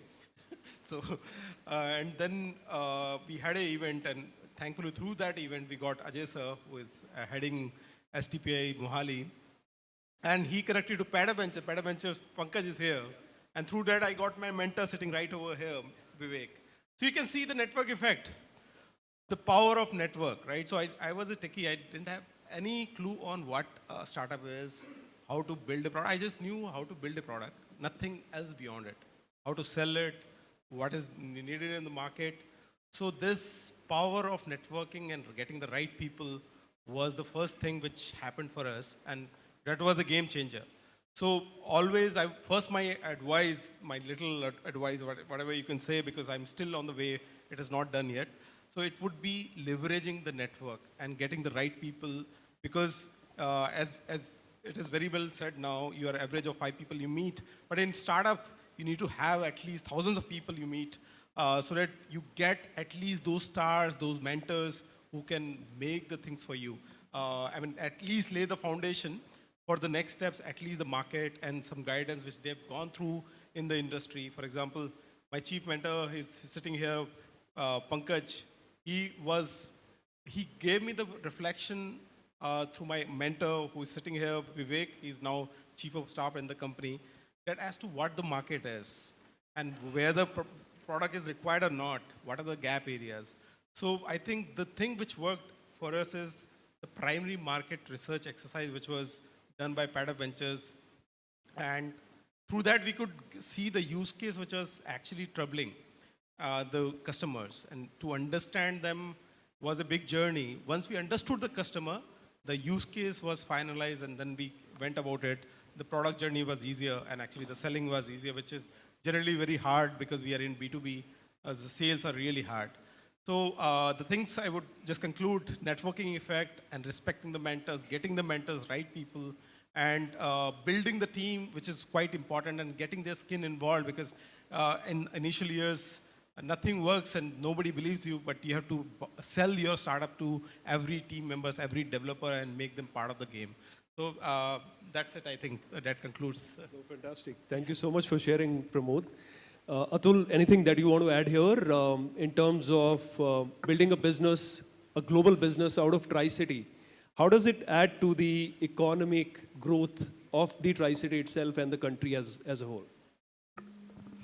Yeah, sure, Vineet. So first of all, I'll like to share a bit background of, what we did, why we did, right? So, I mean, lot of people may not know here that we are one of the few product companies based out of Tri-City. Like even, complete Indian IT industry is 95% export of IT services, right? But given the experience, we had on the initial years with telecom, right, working on products. So when the internet boom started in the country, we always had a clear mindset that we want to do products, don't want to get into services, right? So that's where, the vision was, and what worked for us was time to market, right? When, internet started to blossom in the country, we just entered into product making, which are internet products, primarily mobile apps and desktop applications, right? And to answer your question, Vineet, I think definitely when you export, you get a better price, right? And most of our products are export oriented, right? So in terms of adding value to the economy, definitely you are bringing in foreign inflow, right? You're paying taxes. So that's what adds to the economy, not to mention the employment that you generate, right? So that's what about it. Fantastic. Thank you so much, Atul. Paulimi, you want to add something? Yeah. So Silver Genie was born right during COVID, and I'm very proud to say today that Silver Genie is actually an NGIS baby. It's just maybe 30 months before I remember pitching in front of Subodhji and Amitji, saying that senior care is a scalable, sustainable business. And the reason it's scalable and sustainable, because during COVID, we saw the most inequitable group that is being affected by COVID is actually seniors. During the infection, post-infection, support, medical access, counseling, all through technology. Very proud to say that all through this journey, as we incubated, we are a baby now, we've just started crawling in these 30 months. STPI has been our co-navigator, co-traveler. Today we have grown into a full stack, broad spectrum senior care solutions company with number of metrics we can talk about, but our proudest metric is we've so far saved 20 senior lives using technology for our emergency management processes. And we look at STPI to continue to be with us and believe in us that Silver Genie and senior care is not a services, but is a tech-enabled, scalable senior care process. Thank you. Thank you so much. Thank you so much for adding to it. Madam Prerna,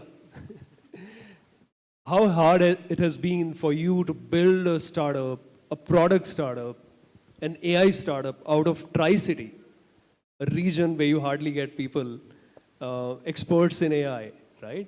And how hard has it been to be a woman founder? What has been the challenges over there? If you can talk about that journey concisely, that'll be wonderful. I was just listening to them and accomplishment. मुझे लगा मैं क्या बोलूँगी, मैं तो अभी वहाँ पे पहुँची नहीं हूँ. I'm just starting. But kudos to all those who have got their companies to this level. ये जैसे अतुल ने बोला है ना कि ये सर्विस करके प्रोडक्ट में आना एंड ऑल, तो आपको बहुत कुशन मिल जाता है, कॉन्फिडेंस मिल जाता है. When we thought of getting into product directly without having the services wing of it, it was a decision. ये मुश्किल है, मतलब रिस्की है, करना है कि नहीं करना है, पहले सर्विस करके फिर प्रोडक्ट में जाना है. आइडिया था, कन्विक्शन थी, मार्केट थी, बट बहुत डिबेट के बाद वी थॉट कि कूद जाते, देखी जाएगी, मतलब let it be. And rightly said, product आसान नहीं है, जेस्टेशन पीरियड है और मुश्किल है, पेशेंस चाहिए, बट जितना रिस्क है उतना रिवॉर्ड भी है. एंड घुस गए हैं, शुरू कर दिया है, traction is good. So we have a solution which is complete road asset management through AI. नया कॉन्सेप्ट है, इवन B2B, B2G, सब लोग बोलते हैं ये B2G सोल्यूशन है. Eventually it is going to be B2B solution and it's a big game. And वो understanding और वो AI को एक्सेप्ट कराना at this level, that's a uphill task. Product बनाना इज़ वन पार्ट, बट उसको acceptance और execute कराना, because this sphere which we are in is even more challenging. But उसके साथ ही फन आ रहा है, that's why I am here, कि वो छोटे छोटे जो झटके लग रहे हैं. एंड एक चीज़ विनीत आई वुड से कि एक startup is raised by the communities around. We want all cheerleaders, we want all supporters, we want people to say how it will work, why it will work, you can do this, it will work. Okay, we would require more of such people because वो छोटे से sapling को initially support चाहिए. And you are talking about Tri-City, I think this is true, but Tri-City में, you know, people are connected and they get influenced because there is a access, you know people at personal level. And you get influenced by them. अगर वो अच्छा कर रहे हैं तो आपको motivate होते हो कि अच्छा हो सकता है. अगर उनके साथ अच्छा नहीं हुआ, कुछ ऐसा एक्सपीरियंस हुआ, आपको लगता है अरे नहीं हमारे साथ भी नहीं, बिकॉज आप रिलेट कर पाते हो, आप मिलते हो उनसे. So this is what I was meeting few ladies outside, और बेसिक क्वेश्चंस उनके कि गिल्ट फीलिंग नहीं होता, घर में ये एक्सपेक्टेशन है, बच्चे हैं and all. I know it is not easy, but that's the true question. And more for us in a Tri-City to meet more people, to have that, confidence, vocal for local to be global. हो जाएगा, चाहे वहाँ बैठो चाहे यहाँ बैठो, यहाँ से हो जाएगा. थोड़ा सा मुश्किल है, हो जाएगा. As a community we need to keep cheering each other. So good to hear. Thank you so much. दिल खोल के ताली बजा सकते हो please. Let's cheer her up. Dr. Vishal and Shubhankar, you both have been looking at the tier 2 and tier 3 startup ecosystem. You've been evaluating a lot of deals out there. So how do you think this eruption in startup ecosystem and a lot more founders coming out of the tier 2, tier 3 cities is actually driving the growth of the next, next 20, 30, 40, 50, 100 years? What we really, that essence of building Bharat that all of us are really proud of. What do you think, how is that contributing towards that goal? Thank you, Vineet, for the question. First of all, I want to thank STPI for inviting us and to be a part of this wonderful event as an investment partner. And I feel truly, the startup today, the best startup today sitting here is STPI itself, which I can call it like a decacon, right? If startup has not got that incubation and acceleration ecosystem, I think the success of this, what I think with so passion Dr. Paulmi talked about, I think it wouldn't have been possible. So I think let's acknowledge the contribution that STPI has made in, fostering the entrepreneurship. And I think the way startup ecosystem is developing, especially in the IT, and I have known STPI only for 6 months, right? I've been very, very focused to healthcare incubation, and I think very little that I was aware about what STPI has done in healthcare. But more I engage, I understand the kind of impact they've created and so much of digital healthcare startup they've created. And one of the wonderful startup story that Dr. Paulmi talked about. So coming to, Bharat economy, I personally feel that, there are certain business models which actually can only be solved, ideated and accelerated in tier 2 and tier 3 opportunities, because tier 1 is saturated. The tier 1 problems are very different than what we see in tier 2, tier 3 and tier 4 today. And I think nobody from tier 1 can think of that problem, and people who are right and who are actually going to solve that problem belong to that city, right? And there's a natural advantage, because one is, of course, the cost arbitrage. We all know that at the end of the day, startup has to create value, and one of the ways to create value is around the profitability. And if you have a model model, which is very lean model. And today, the operating cost of a tier 2 and tier 3 is technically 40% less. And I think that is where the next, I would say, the next unicorns, right, which will create much more impact and is going to come from tier 2 and tier 3. And particularly talking about my own experience of looking at healthcare and agri-tech, I have seen the business models which are now coming up in healthcare from tier 2, tier 3 are tremendous. And they are the ones which actually can also be replicated in a very asset-light fashion in tier 1. So learning from tier 2 to tier 1 is going to happen. And I think perfecting the unit economics model for the tier 2 is very easy to achieve. And that becomes a basis for a minimum viable product to be able to go and actually effectively raise a sustainable business financing, whether it's a equity financing or a debt financing or a mezzanine financing or a venture debt, whatever. But I think tier 2 and tier 3 is actually going to be the driver of economy. And the way STPI has developed its center of excellence, and every time I meet somebody from STPI, I get to know that they've got a center in Vijayawada, they've got a center in even, Vishakhapatnam, which is very, very encouraging, because that is going to be the feeder towards the startup economy driving, I think, the structure which has been created. And I was very, very passionately, I can tell you that my recent visit to STPI MedTech, I could never imagine STPI MedTech Center is one of the best MedTech centers, in the country, located in the Sanjay Gandhi Hospital and doing amazing work where you actually see doctors coming forward and starting a startup because there's no product which they want, and they felt that if there's no product, let's create a product. And this is so amazing, I'm here on STPI platform, but I think the kind of impact they've created, which I think needs to be talked about. I think, Mr. Subodh, I think you need to do more PR, and possibly I could be your PR guy.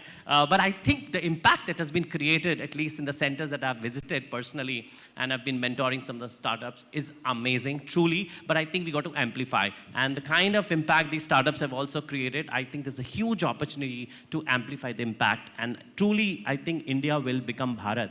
And, and Bharat economy is going to be a global economy. Because today, Prime Minister has talked about Make in India, Made in India. But, unfortunately, we don't have a single Google-like company. Unfortunately, companies like Zoho, they could actually have such a wonderful business model without even having to raise. So we do not have much success stories, but one of the success stories I can talk about the product. There's a very interesting company called Dozy, which is into remote patient monitoring, and that's going to be the next unicorn in healthcare. And it was very amazing to meet the founder 3 years back, and I could never see that potential. But today, they are actually backed by 10 private equity players, and their aim is to look at impact, and their aim is to look at Har bed mein dozy hoga, right? And that is what the potential of technology and the healthcare is. So with that note, I think I want to hand over back to you. I think I've said enough, and Shubhankar, please, over to you. I'm just going to add a little bit to what obviously Dr. Vishal said. Just to bring some facts to light, I think currently, according to obviously research, 50% of recognized startups come from tier 2, tier 3 cities, which is definitely much more than what it was, I think, 5 years ago. Literacy rates in the youth have become 90% in tier 2, tier 3 cities, which means there is a massive scope for spreading technology and innovation into, obviously, generations to come forward, as you mentioned. The standard of living has increased so much. I came from Bombay today in the morning, and for me, it was such a, I felt so envious, because I was like, wow, Chandigarh is clean, it has cycling tracks. I don't have that in Bombay. So when you see the potential that tier 2, tier 3 cities have, I'm sure there's lots to achieve, and it's been happening, but I think Bharat is on track to being somewhere. As you mentioned, healthcare, I've recently, I've been dealing with a startup currently, which is taking technology from here to hospitals in the UK, and that startup comes from a tier 2, tier 3 city. So it's a massive achievement, I would say, for startups in India. Thank you so much. Thank you so much for adding your perspective. Now let me go back to the founders, the product founders. Guys, how hard has it been for you to build a product, startup, and nurture it? What have been the challenges that you've seen? And you know, try and touch every minute aspect if you can, and that brings a lot of clarity to our audience here today. So startup, उसका मतलब भी देखोगे तो शुरू में लगता है it is all glamorous world, मज़ा आता है, instant hit, success. But when you start on it, it is quite hard, and actually you are waiting for something really serious, very tough. So उसमें you do not have brand, you do not have product, you do not have team, and you're trying to build something, and all has to go in parallel. Accounting and compliance तो चलता ही रहेगा साथ में. So the complexity is really high, and उसका simple फंडा मेरे को जो लगता है, because I have limited knowledge from whatever I could gather from the ecosystem, my mentors, and from the learning, but इसमें सबसे पहला तो है use case, because if you can do low cost experiments, firstly on the market, as to what exactly use case is going to work. And that is a very harder exercise, because we go with the assumptions that ये तो चलेगा ही चलेगा. But वो assumptions को break करना पड़ेगा. You have to really go into the market and do a very thorough research before you even build any product or services. अगर वो ही नहीं हुआ तो the game is over. Because आप बना के ले आओगे, market is already saturated or it is not needed by the customer. So that primary market research exercise is the highest important thing, so that you can figure out that small use case which is lying unaddressed for a long time, and maybe you are the one who is supposed to solve it. So once the use case is finalized, I think then comes the harder part of iteration of the product. So we think that, okay, this is the use case, this is the product, and this would actually kill the market. But that iteration journey of meeting, actually getting the consistent feedback of the users and then going through those iterations is the real, the patience thing which Prerna was talking about. Patience बहुत चाहिए उसमें, बहुत ज़्यादा, because we got the first client on probably the 150th version of our product. And then actually we now have 160 plus clients, including, yeah, the paid client. Yeah. So I'm talking about the paid client. So it is so much of iteration which has to be there. And as part of that, you cannot have deep pockets. No one is supporting it. No one is believing in you. So you have to really carry out the low-cost innovations experiments. Those experiments are really to be believed, because when I say believed, the failure is part of it, but you have to embrace failure, go with the next version. Maybe the next version is the success. So that iterations and having some hope is definitely needed, and take care of your mental and physical health, which is quite important as you go through the hustle and the iteration and the frustration, but keep the hope alive and keep the iterations alive.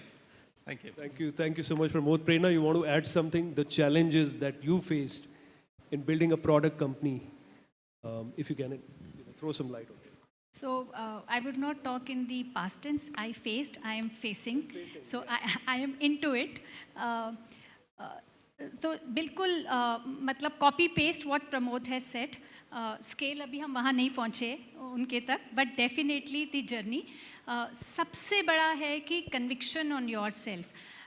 It's going to work, it would work. बहुत सारे लोग बहुत सारा feedback देंगे, ये नहीं चल सकता है, ये नहीं होगा, you are early, you are late, ये वाली market तो ये ले जाएगा, कुछ नहीं सुनना है. Just keep on track and listen to the people who are giving you the genuinely the feedback with the end ki how it's going to help you. Not कि ये नहीं चलेगा, but हाँ ये नहीं चलेगा, क्यों नहीं चलेगा और ये कैसे चल सकता है. Just look for those signs when you get it. और मुश्किल है, I personally, because I am from that background, I feel people are at the end of everything. So having that people connect, be it be your customer, think from their pain point. When we started working with government, I remember कि हम seniors को देते थे कि AI के through आपको यहीं बैठ के सारी roads का पता चल जाएगा, कहाँ पे गड्ढे हैं, क्या है. It was like, अच्छा ये this is it's we can see it sitting here. Yes, but when we were talking to people who were executing on the ground, all the engineers and all, the question they asked, हमारे को गाड़ी से उतरना नहीं पड़ेगा सर्वे करने के लिए.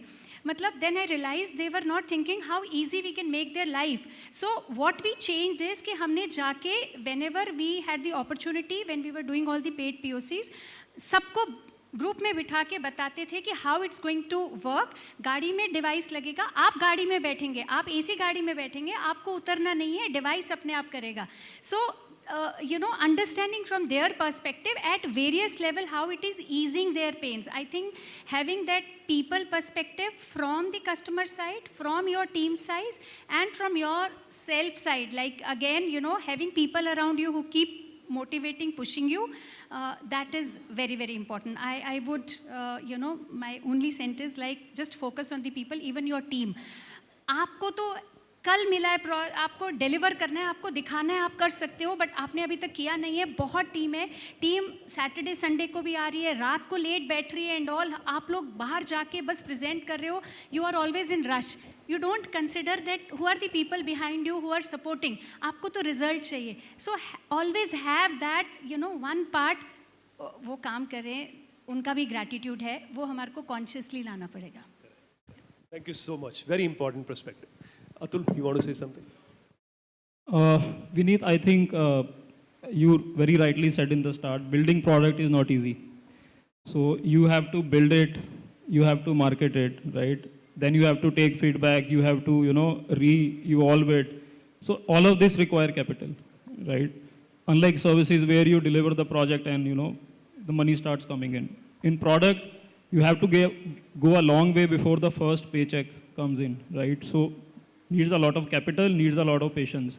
So I think a capital, either it is yours if you are bootstrapped, either from the bank or from, angels or from VCs, whatever.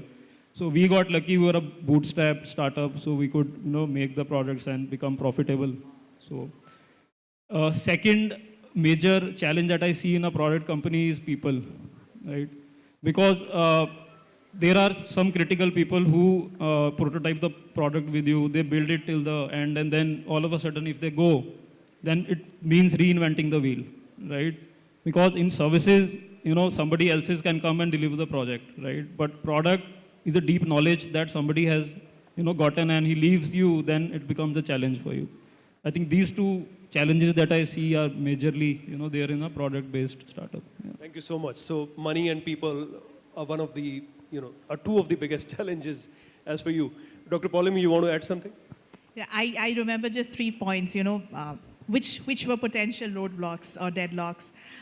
So when my first angel put in his money, he just said, welcome to a new business model, C2C. I was like, C2C kya hai? Tum hi ho chaprasi, tum hi ho chairman. Ye tumko yaad rakhna padega. And what made that model successful, and I'm going to take up on Pankajji's offer, is mentors who were there, to kind of support you through those difficult days and nights. Second, and I come from the product development background, right? All of us want this wonderful product, this baby with blue eyes and pink cheeks, the most perfect product. But at the end of the day, as fellow founders, all of them said, we are here to build sustainable businesses. And that's why the need to continuously iterate for that perfect product. And third thing, I'm just going to take this opportunity. As India, demographic shift is a reality of our times. And 16% of India are going to become seniors. So how to make senior care affordable at the bottom of the pyramid is what we are working on, and that's my challenge today. And with representatives of government, I look at you to help me reach that bottom of the pyramid and make Silver Genie affordable for them. Thank you. Fantastic. That's a great demand. Now, I know that all of you want to keep listening to this amazing panel. This is an amazing panel. You want to keep listening to them. But you would also have a lot of questions to ask, and given the time frame limitation, I'll just straight away jump to my last question to Dr. Vishal and Shubhankar. You've heard the challenges of the product businesses. You've evaluated many. You've invested in many. How do you think we can overcome the challenges for the product startups, which are very hard to build, and especially the ones, building out of the smaller cities, tier 2 and tier 3 cities? Maybe the Tri-City itself. I'm very biased towards Chandigarh Tri-City. So let's hear your perspective. What can you do as investors to make it easy for them? And advisors, of course. Sure. So I think startup to scale is a tier 1 phenomena today. So I may not be able to really comment on tier 2 scale up strategy because we haven't seen much and I haven't been part of it. But fundamentally my feedback from a product perspective, and that too healthcare, it could be medtech, it could be digital health. I think the couple of things that are very common and that has led to the failure of a startup is one is that they don't do any much homework around the regulation. Second is that there's not much, uptake from the government, right? So I have seen like medical device, a wonderful product, but today government actually doesn't have a procurement mechanism to buy it from MSME, right? Or have a kind of a favorable framework which actually allows even government to buy the Make in India products, right? So there is a scheme which is called Make in India, there's a scheme which is called Made in India, and of course there are many more initiatives. But then who's connecting the dots, right? So that is completely missing, and that is exactly what's the challenges today. You have startups, many startups, but you don't have scaled startups. And my views are very limited to healthcare because this is what I breathe, live, and I will continue to live till the last breath on healthcare because I feel the citizens of India, 1.4 billion people, need accessible, affordable, and accountable healthcare. And I think for that, the IT has a solution, and this is where I've started investing my energies in integrating technology with healthcare, because healthcare has not been able to solve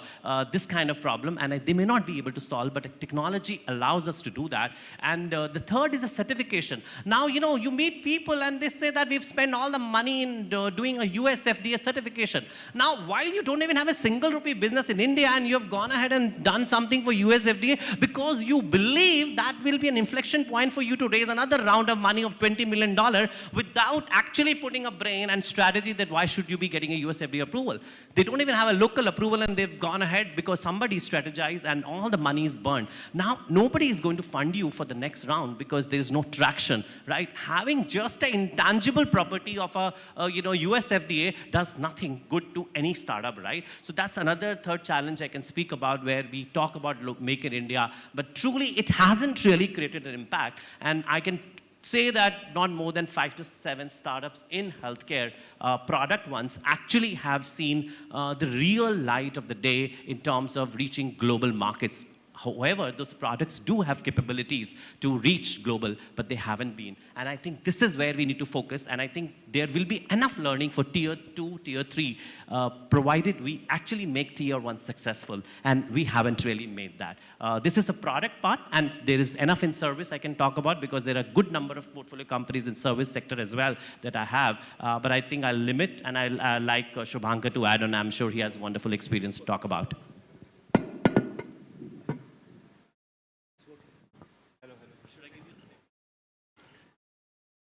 So obviously Dr. Vishal has covered a lot, but I have a slightly different perspective when it comes to how solutions can be provided for, to overcome these problems that have been faced currently. I think number one would be obviously innovation, and innovation not in terms of just product, but everything else. So for example, you said talent was a major issue going forward in building your team and taking the startup forward, right?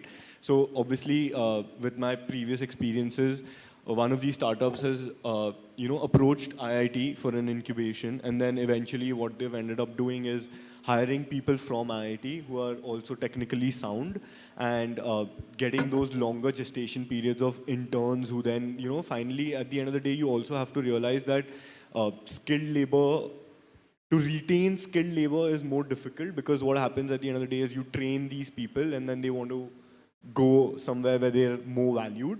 But then how do you innovate and bring value to them where they are currently? So that's one of, I think, one of the things that is really important. Apart from that, I think consistency is one of the things that are not spoken about, but is again something that needs to be really paid attention to. Like, you need to be you need to make sure that your current customers are coming back to you again and again. Your product has stickiness, again, innovation. How do you, you've already created a solution. How do you now innovate to, again, bring them back and make sure that they're with you throughout the journey? So I think that's more or less from me. Thank you so much, Shubhankar. Thank you so much. Now over to you, audience. Do you have any questions for the panel? Anything that comes to your mind? Let's go for it.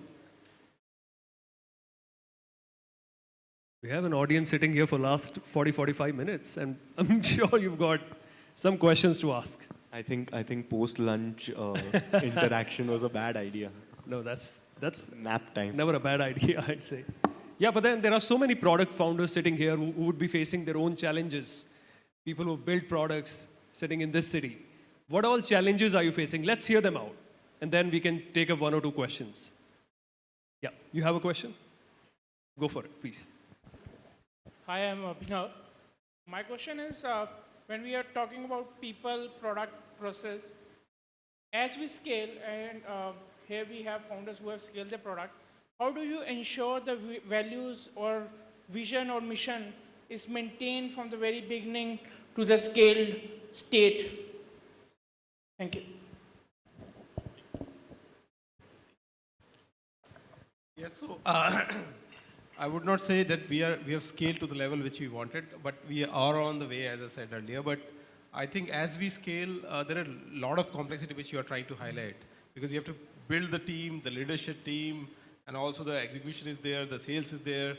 So there are many parts to the puzzle, and also the processes, the compliances, the accounting has to be spot on, because बड़े भाई को जब market में थोड़ा बड़ा बनता है कोई, तो उस पर रेगुलेशंस भी ज़्यादा आ जाते हैं. तो you have to be startup के नीचे अंडर द रडार चल रहे हो, छोटा स्केल है तो कोई पॉइंट भी नहीं करता finger. So you have to ensure compliances, accounting, as well as building the team. So वो puzzle बहुत complex है, but उसका जो important part है कि whether the team part first, because that is the core part of the whole journey itself, whether you have the right team or not. Because उसके बाद ही product बनेगा, उसके बाद ही sale होगा, सब कुछ होगा. So team में मेरे को जो मेरा experience रहा है वो है you have to really care about the team, as Prerna was talking about. But care में care नहीं है सिर्फ कि अच्छा बोला, but you have to really care about their benefit too. You have to really get them involved. कि भाई you won't believe we gave ESOPs at the intern stage also, उसके लिए मेरे को अभी तक गालियाँ पड़ती हैं. But वो चीज़ें you have to really be having that guy कि यार you have my back, वो लगना चाहिए. तो वो चीज़ अगर वो नहीं है involved, because he is not caring about कि भाई तेरे को investment आ गया कहीं से और तू हमें एक रेगुलर सैलरी दे रहा है, अगर उसको दिखा रहे हो कि this is something big which is going to happen and you are part of the game, away नहीं हो, then you have a strong team at the initial stages at least. But of course as you scale, सबको तो ESOP दे नहीं पाओगे और सबको shares और इतने बड़े लार्ज बेनिफिट्स नहीं दे पाओगे, but you have to really change the game a little bit, in which by which you get some involvement from them apart from salary. So that you have to figure out कि कैसे दोगे, whether it is the business problem which you are solving, and whether that care in terms of overall well-being is there, health insurance वगैरह, वो छोटे-छोटे part है, but that matters because हमने जैसे parental insurance भी करा रखा है, छोटा सा चीज़ है, but वो employee के अलावा जो चीज़ है वो कई corporate भी नहीं करती है, तो उनको लगता है the family is involved, right? So वो छोटे-छोटे aspect हैं, वो बड़ा सोचना is okay, 30,000 feet is good, but when the devil is in the detail, वो devil को solve करना पड़ेगा नीचे जाके, और उसमें सबको involve करना पड़ेगा. Team is the first thing which you have to solve. I think we are... I'll quickly add a point. I was attending some session the other day. Somebody told that take care of 20% of your team, they will take care of the rest 80%. So find your stars, your first line, who can, help you scale, be there with your journey. No, that's a great takeaway. That's a wonderful saying. That's amazing. Do we have any more questions in the audience? Oh, you have one? Please go for it. Mr. Srivastava, yeah. Ajay sir, you had a question. एक बार इनका, I think let's hear it from him. We have time for just one quick question. लेकिन bill तो उन्होंने ही भरना है. उनसे तो पूछना ही पड़ेगा. So one simple question, if God comes to you and asks for one wish, as a founder, what will you ask? Peace. That's a good one. That's a good one. वो नहीं मिलने वाली. You had a question. Yeah, go for it. Just say it. Just say it. We can. This is the last one, I promise.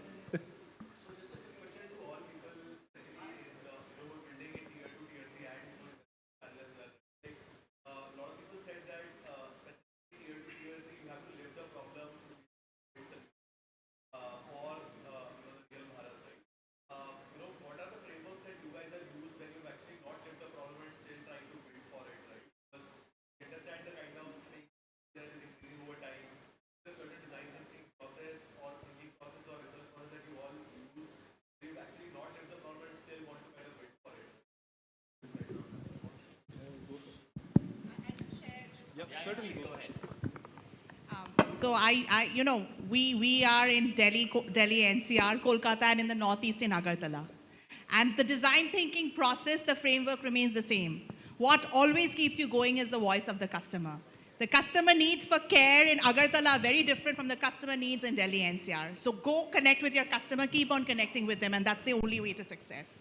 Find a co-founder with the tier 2, tier 3 connection, strong connection, and you'll make a wonderful team. And I think this is it. We should call it the end. Otherwise, she's going to kill me. Yeah, but thank you so much for being a wonderful audience. We would have a lot of time to interact with the panelists. So please just walk to them, ask your questions. You'll get your answers. Thank you.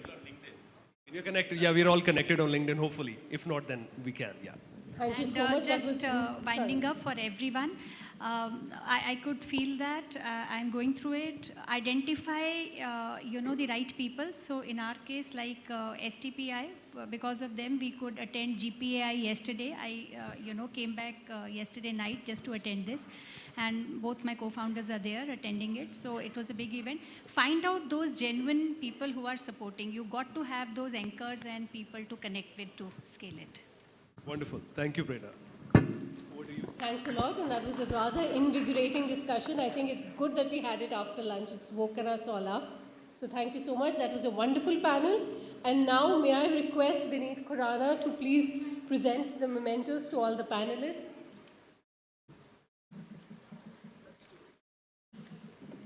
We can start with Dr. Polame Bhattacharya.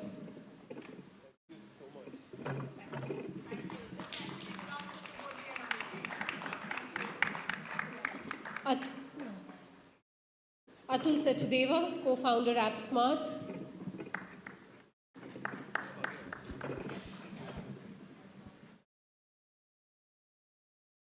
Pramod Sharma, founder IntelliWings.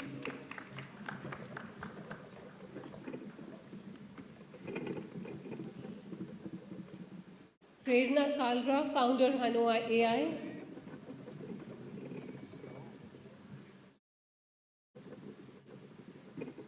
Shubhankar Daga, associate contact.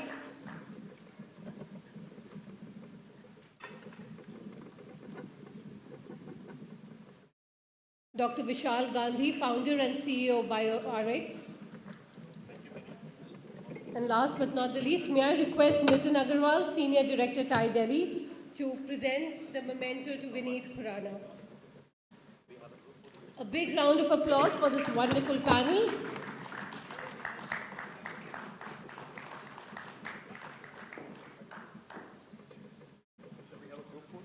Yeah, we can have a quick group picture now.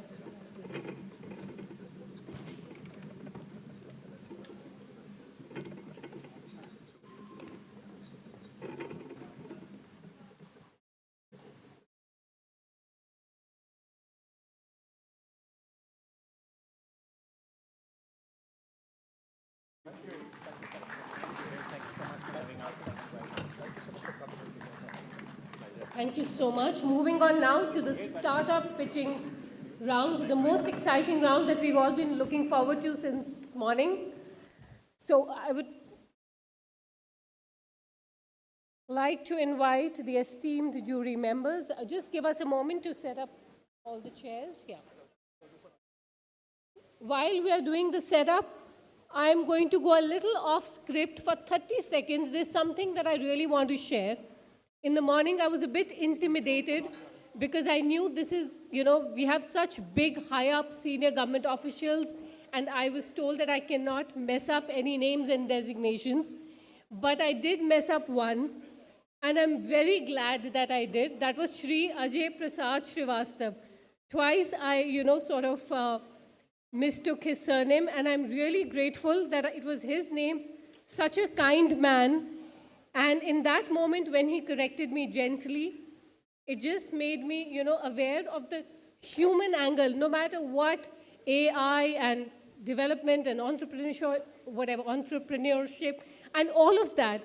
But thankfully, that no amount of AI can strip us human beings of that humanity. So that was so lovely. A million apologies to you, sir, and thank you for being so kind and so gentle. You know, in that moment, it made me realize it's okay. You know, I mean, it's okay, I'm not a robo, I made a mistake, and those moments of vulnerability, but, you know, sort of dealt with so beautifully. So thank you so much, sir.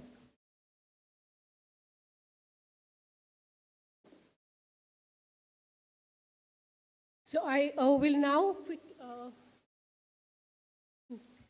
so would Samia invite the jury? Will the jury be sitting?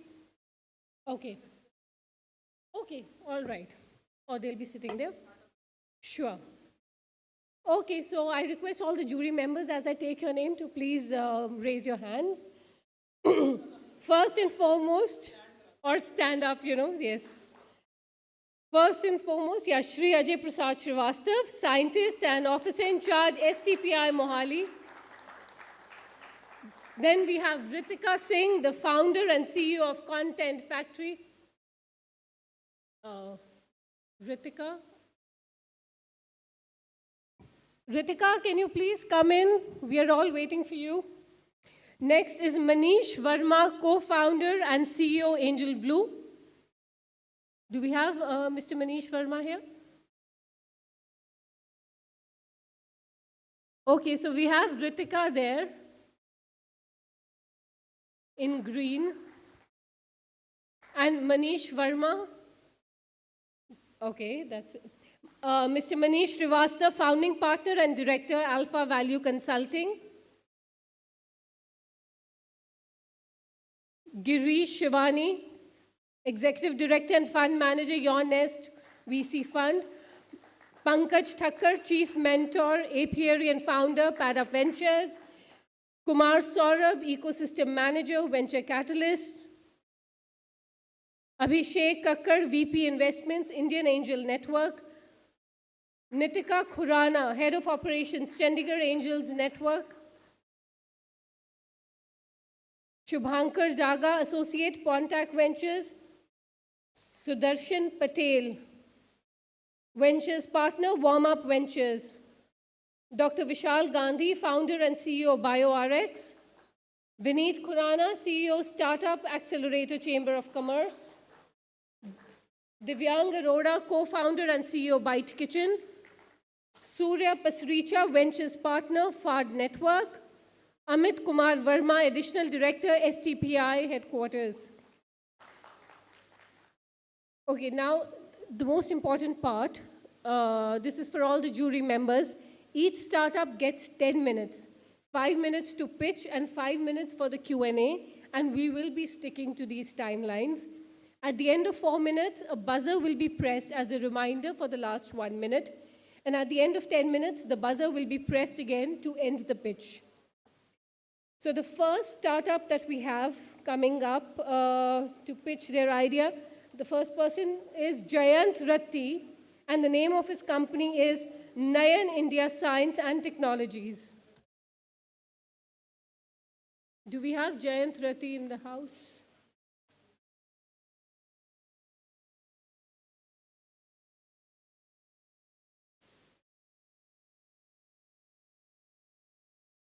Is Jayant Ratti here? Oh, yes, please. Over to you.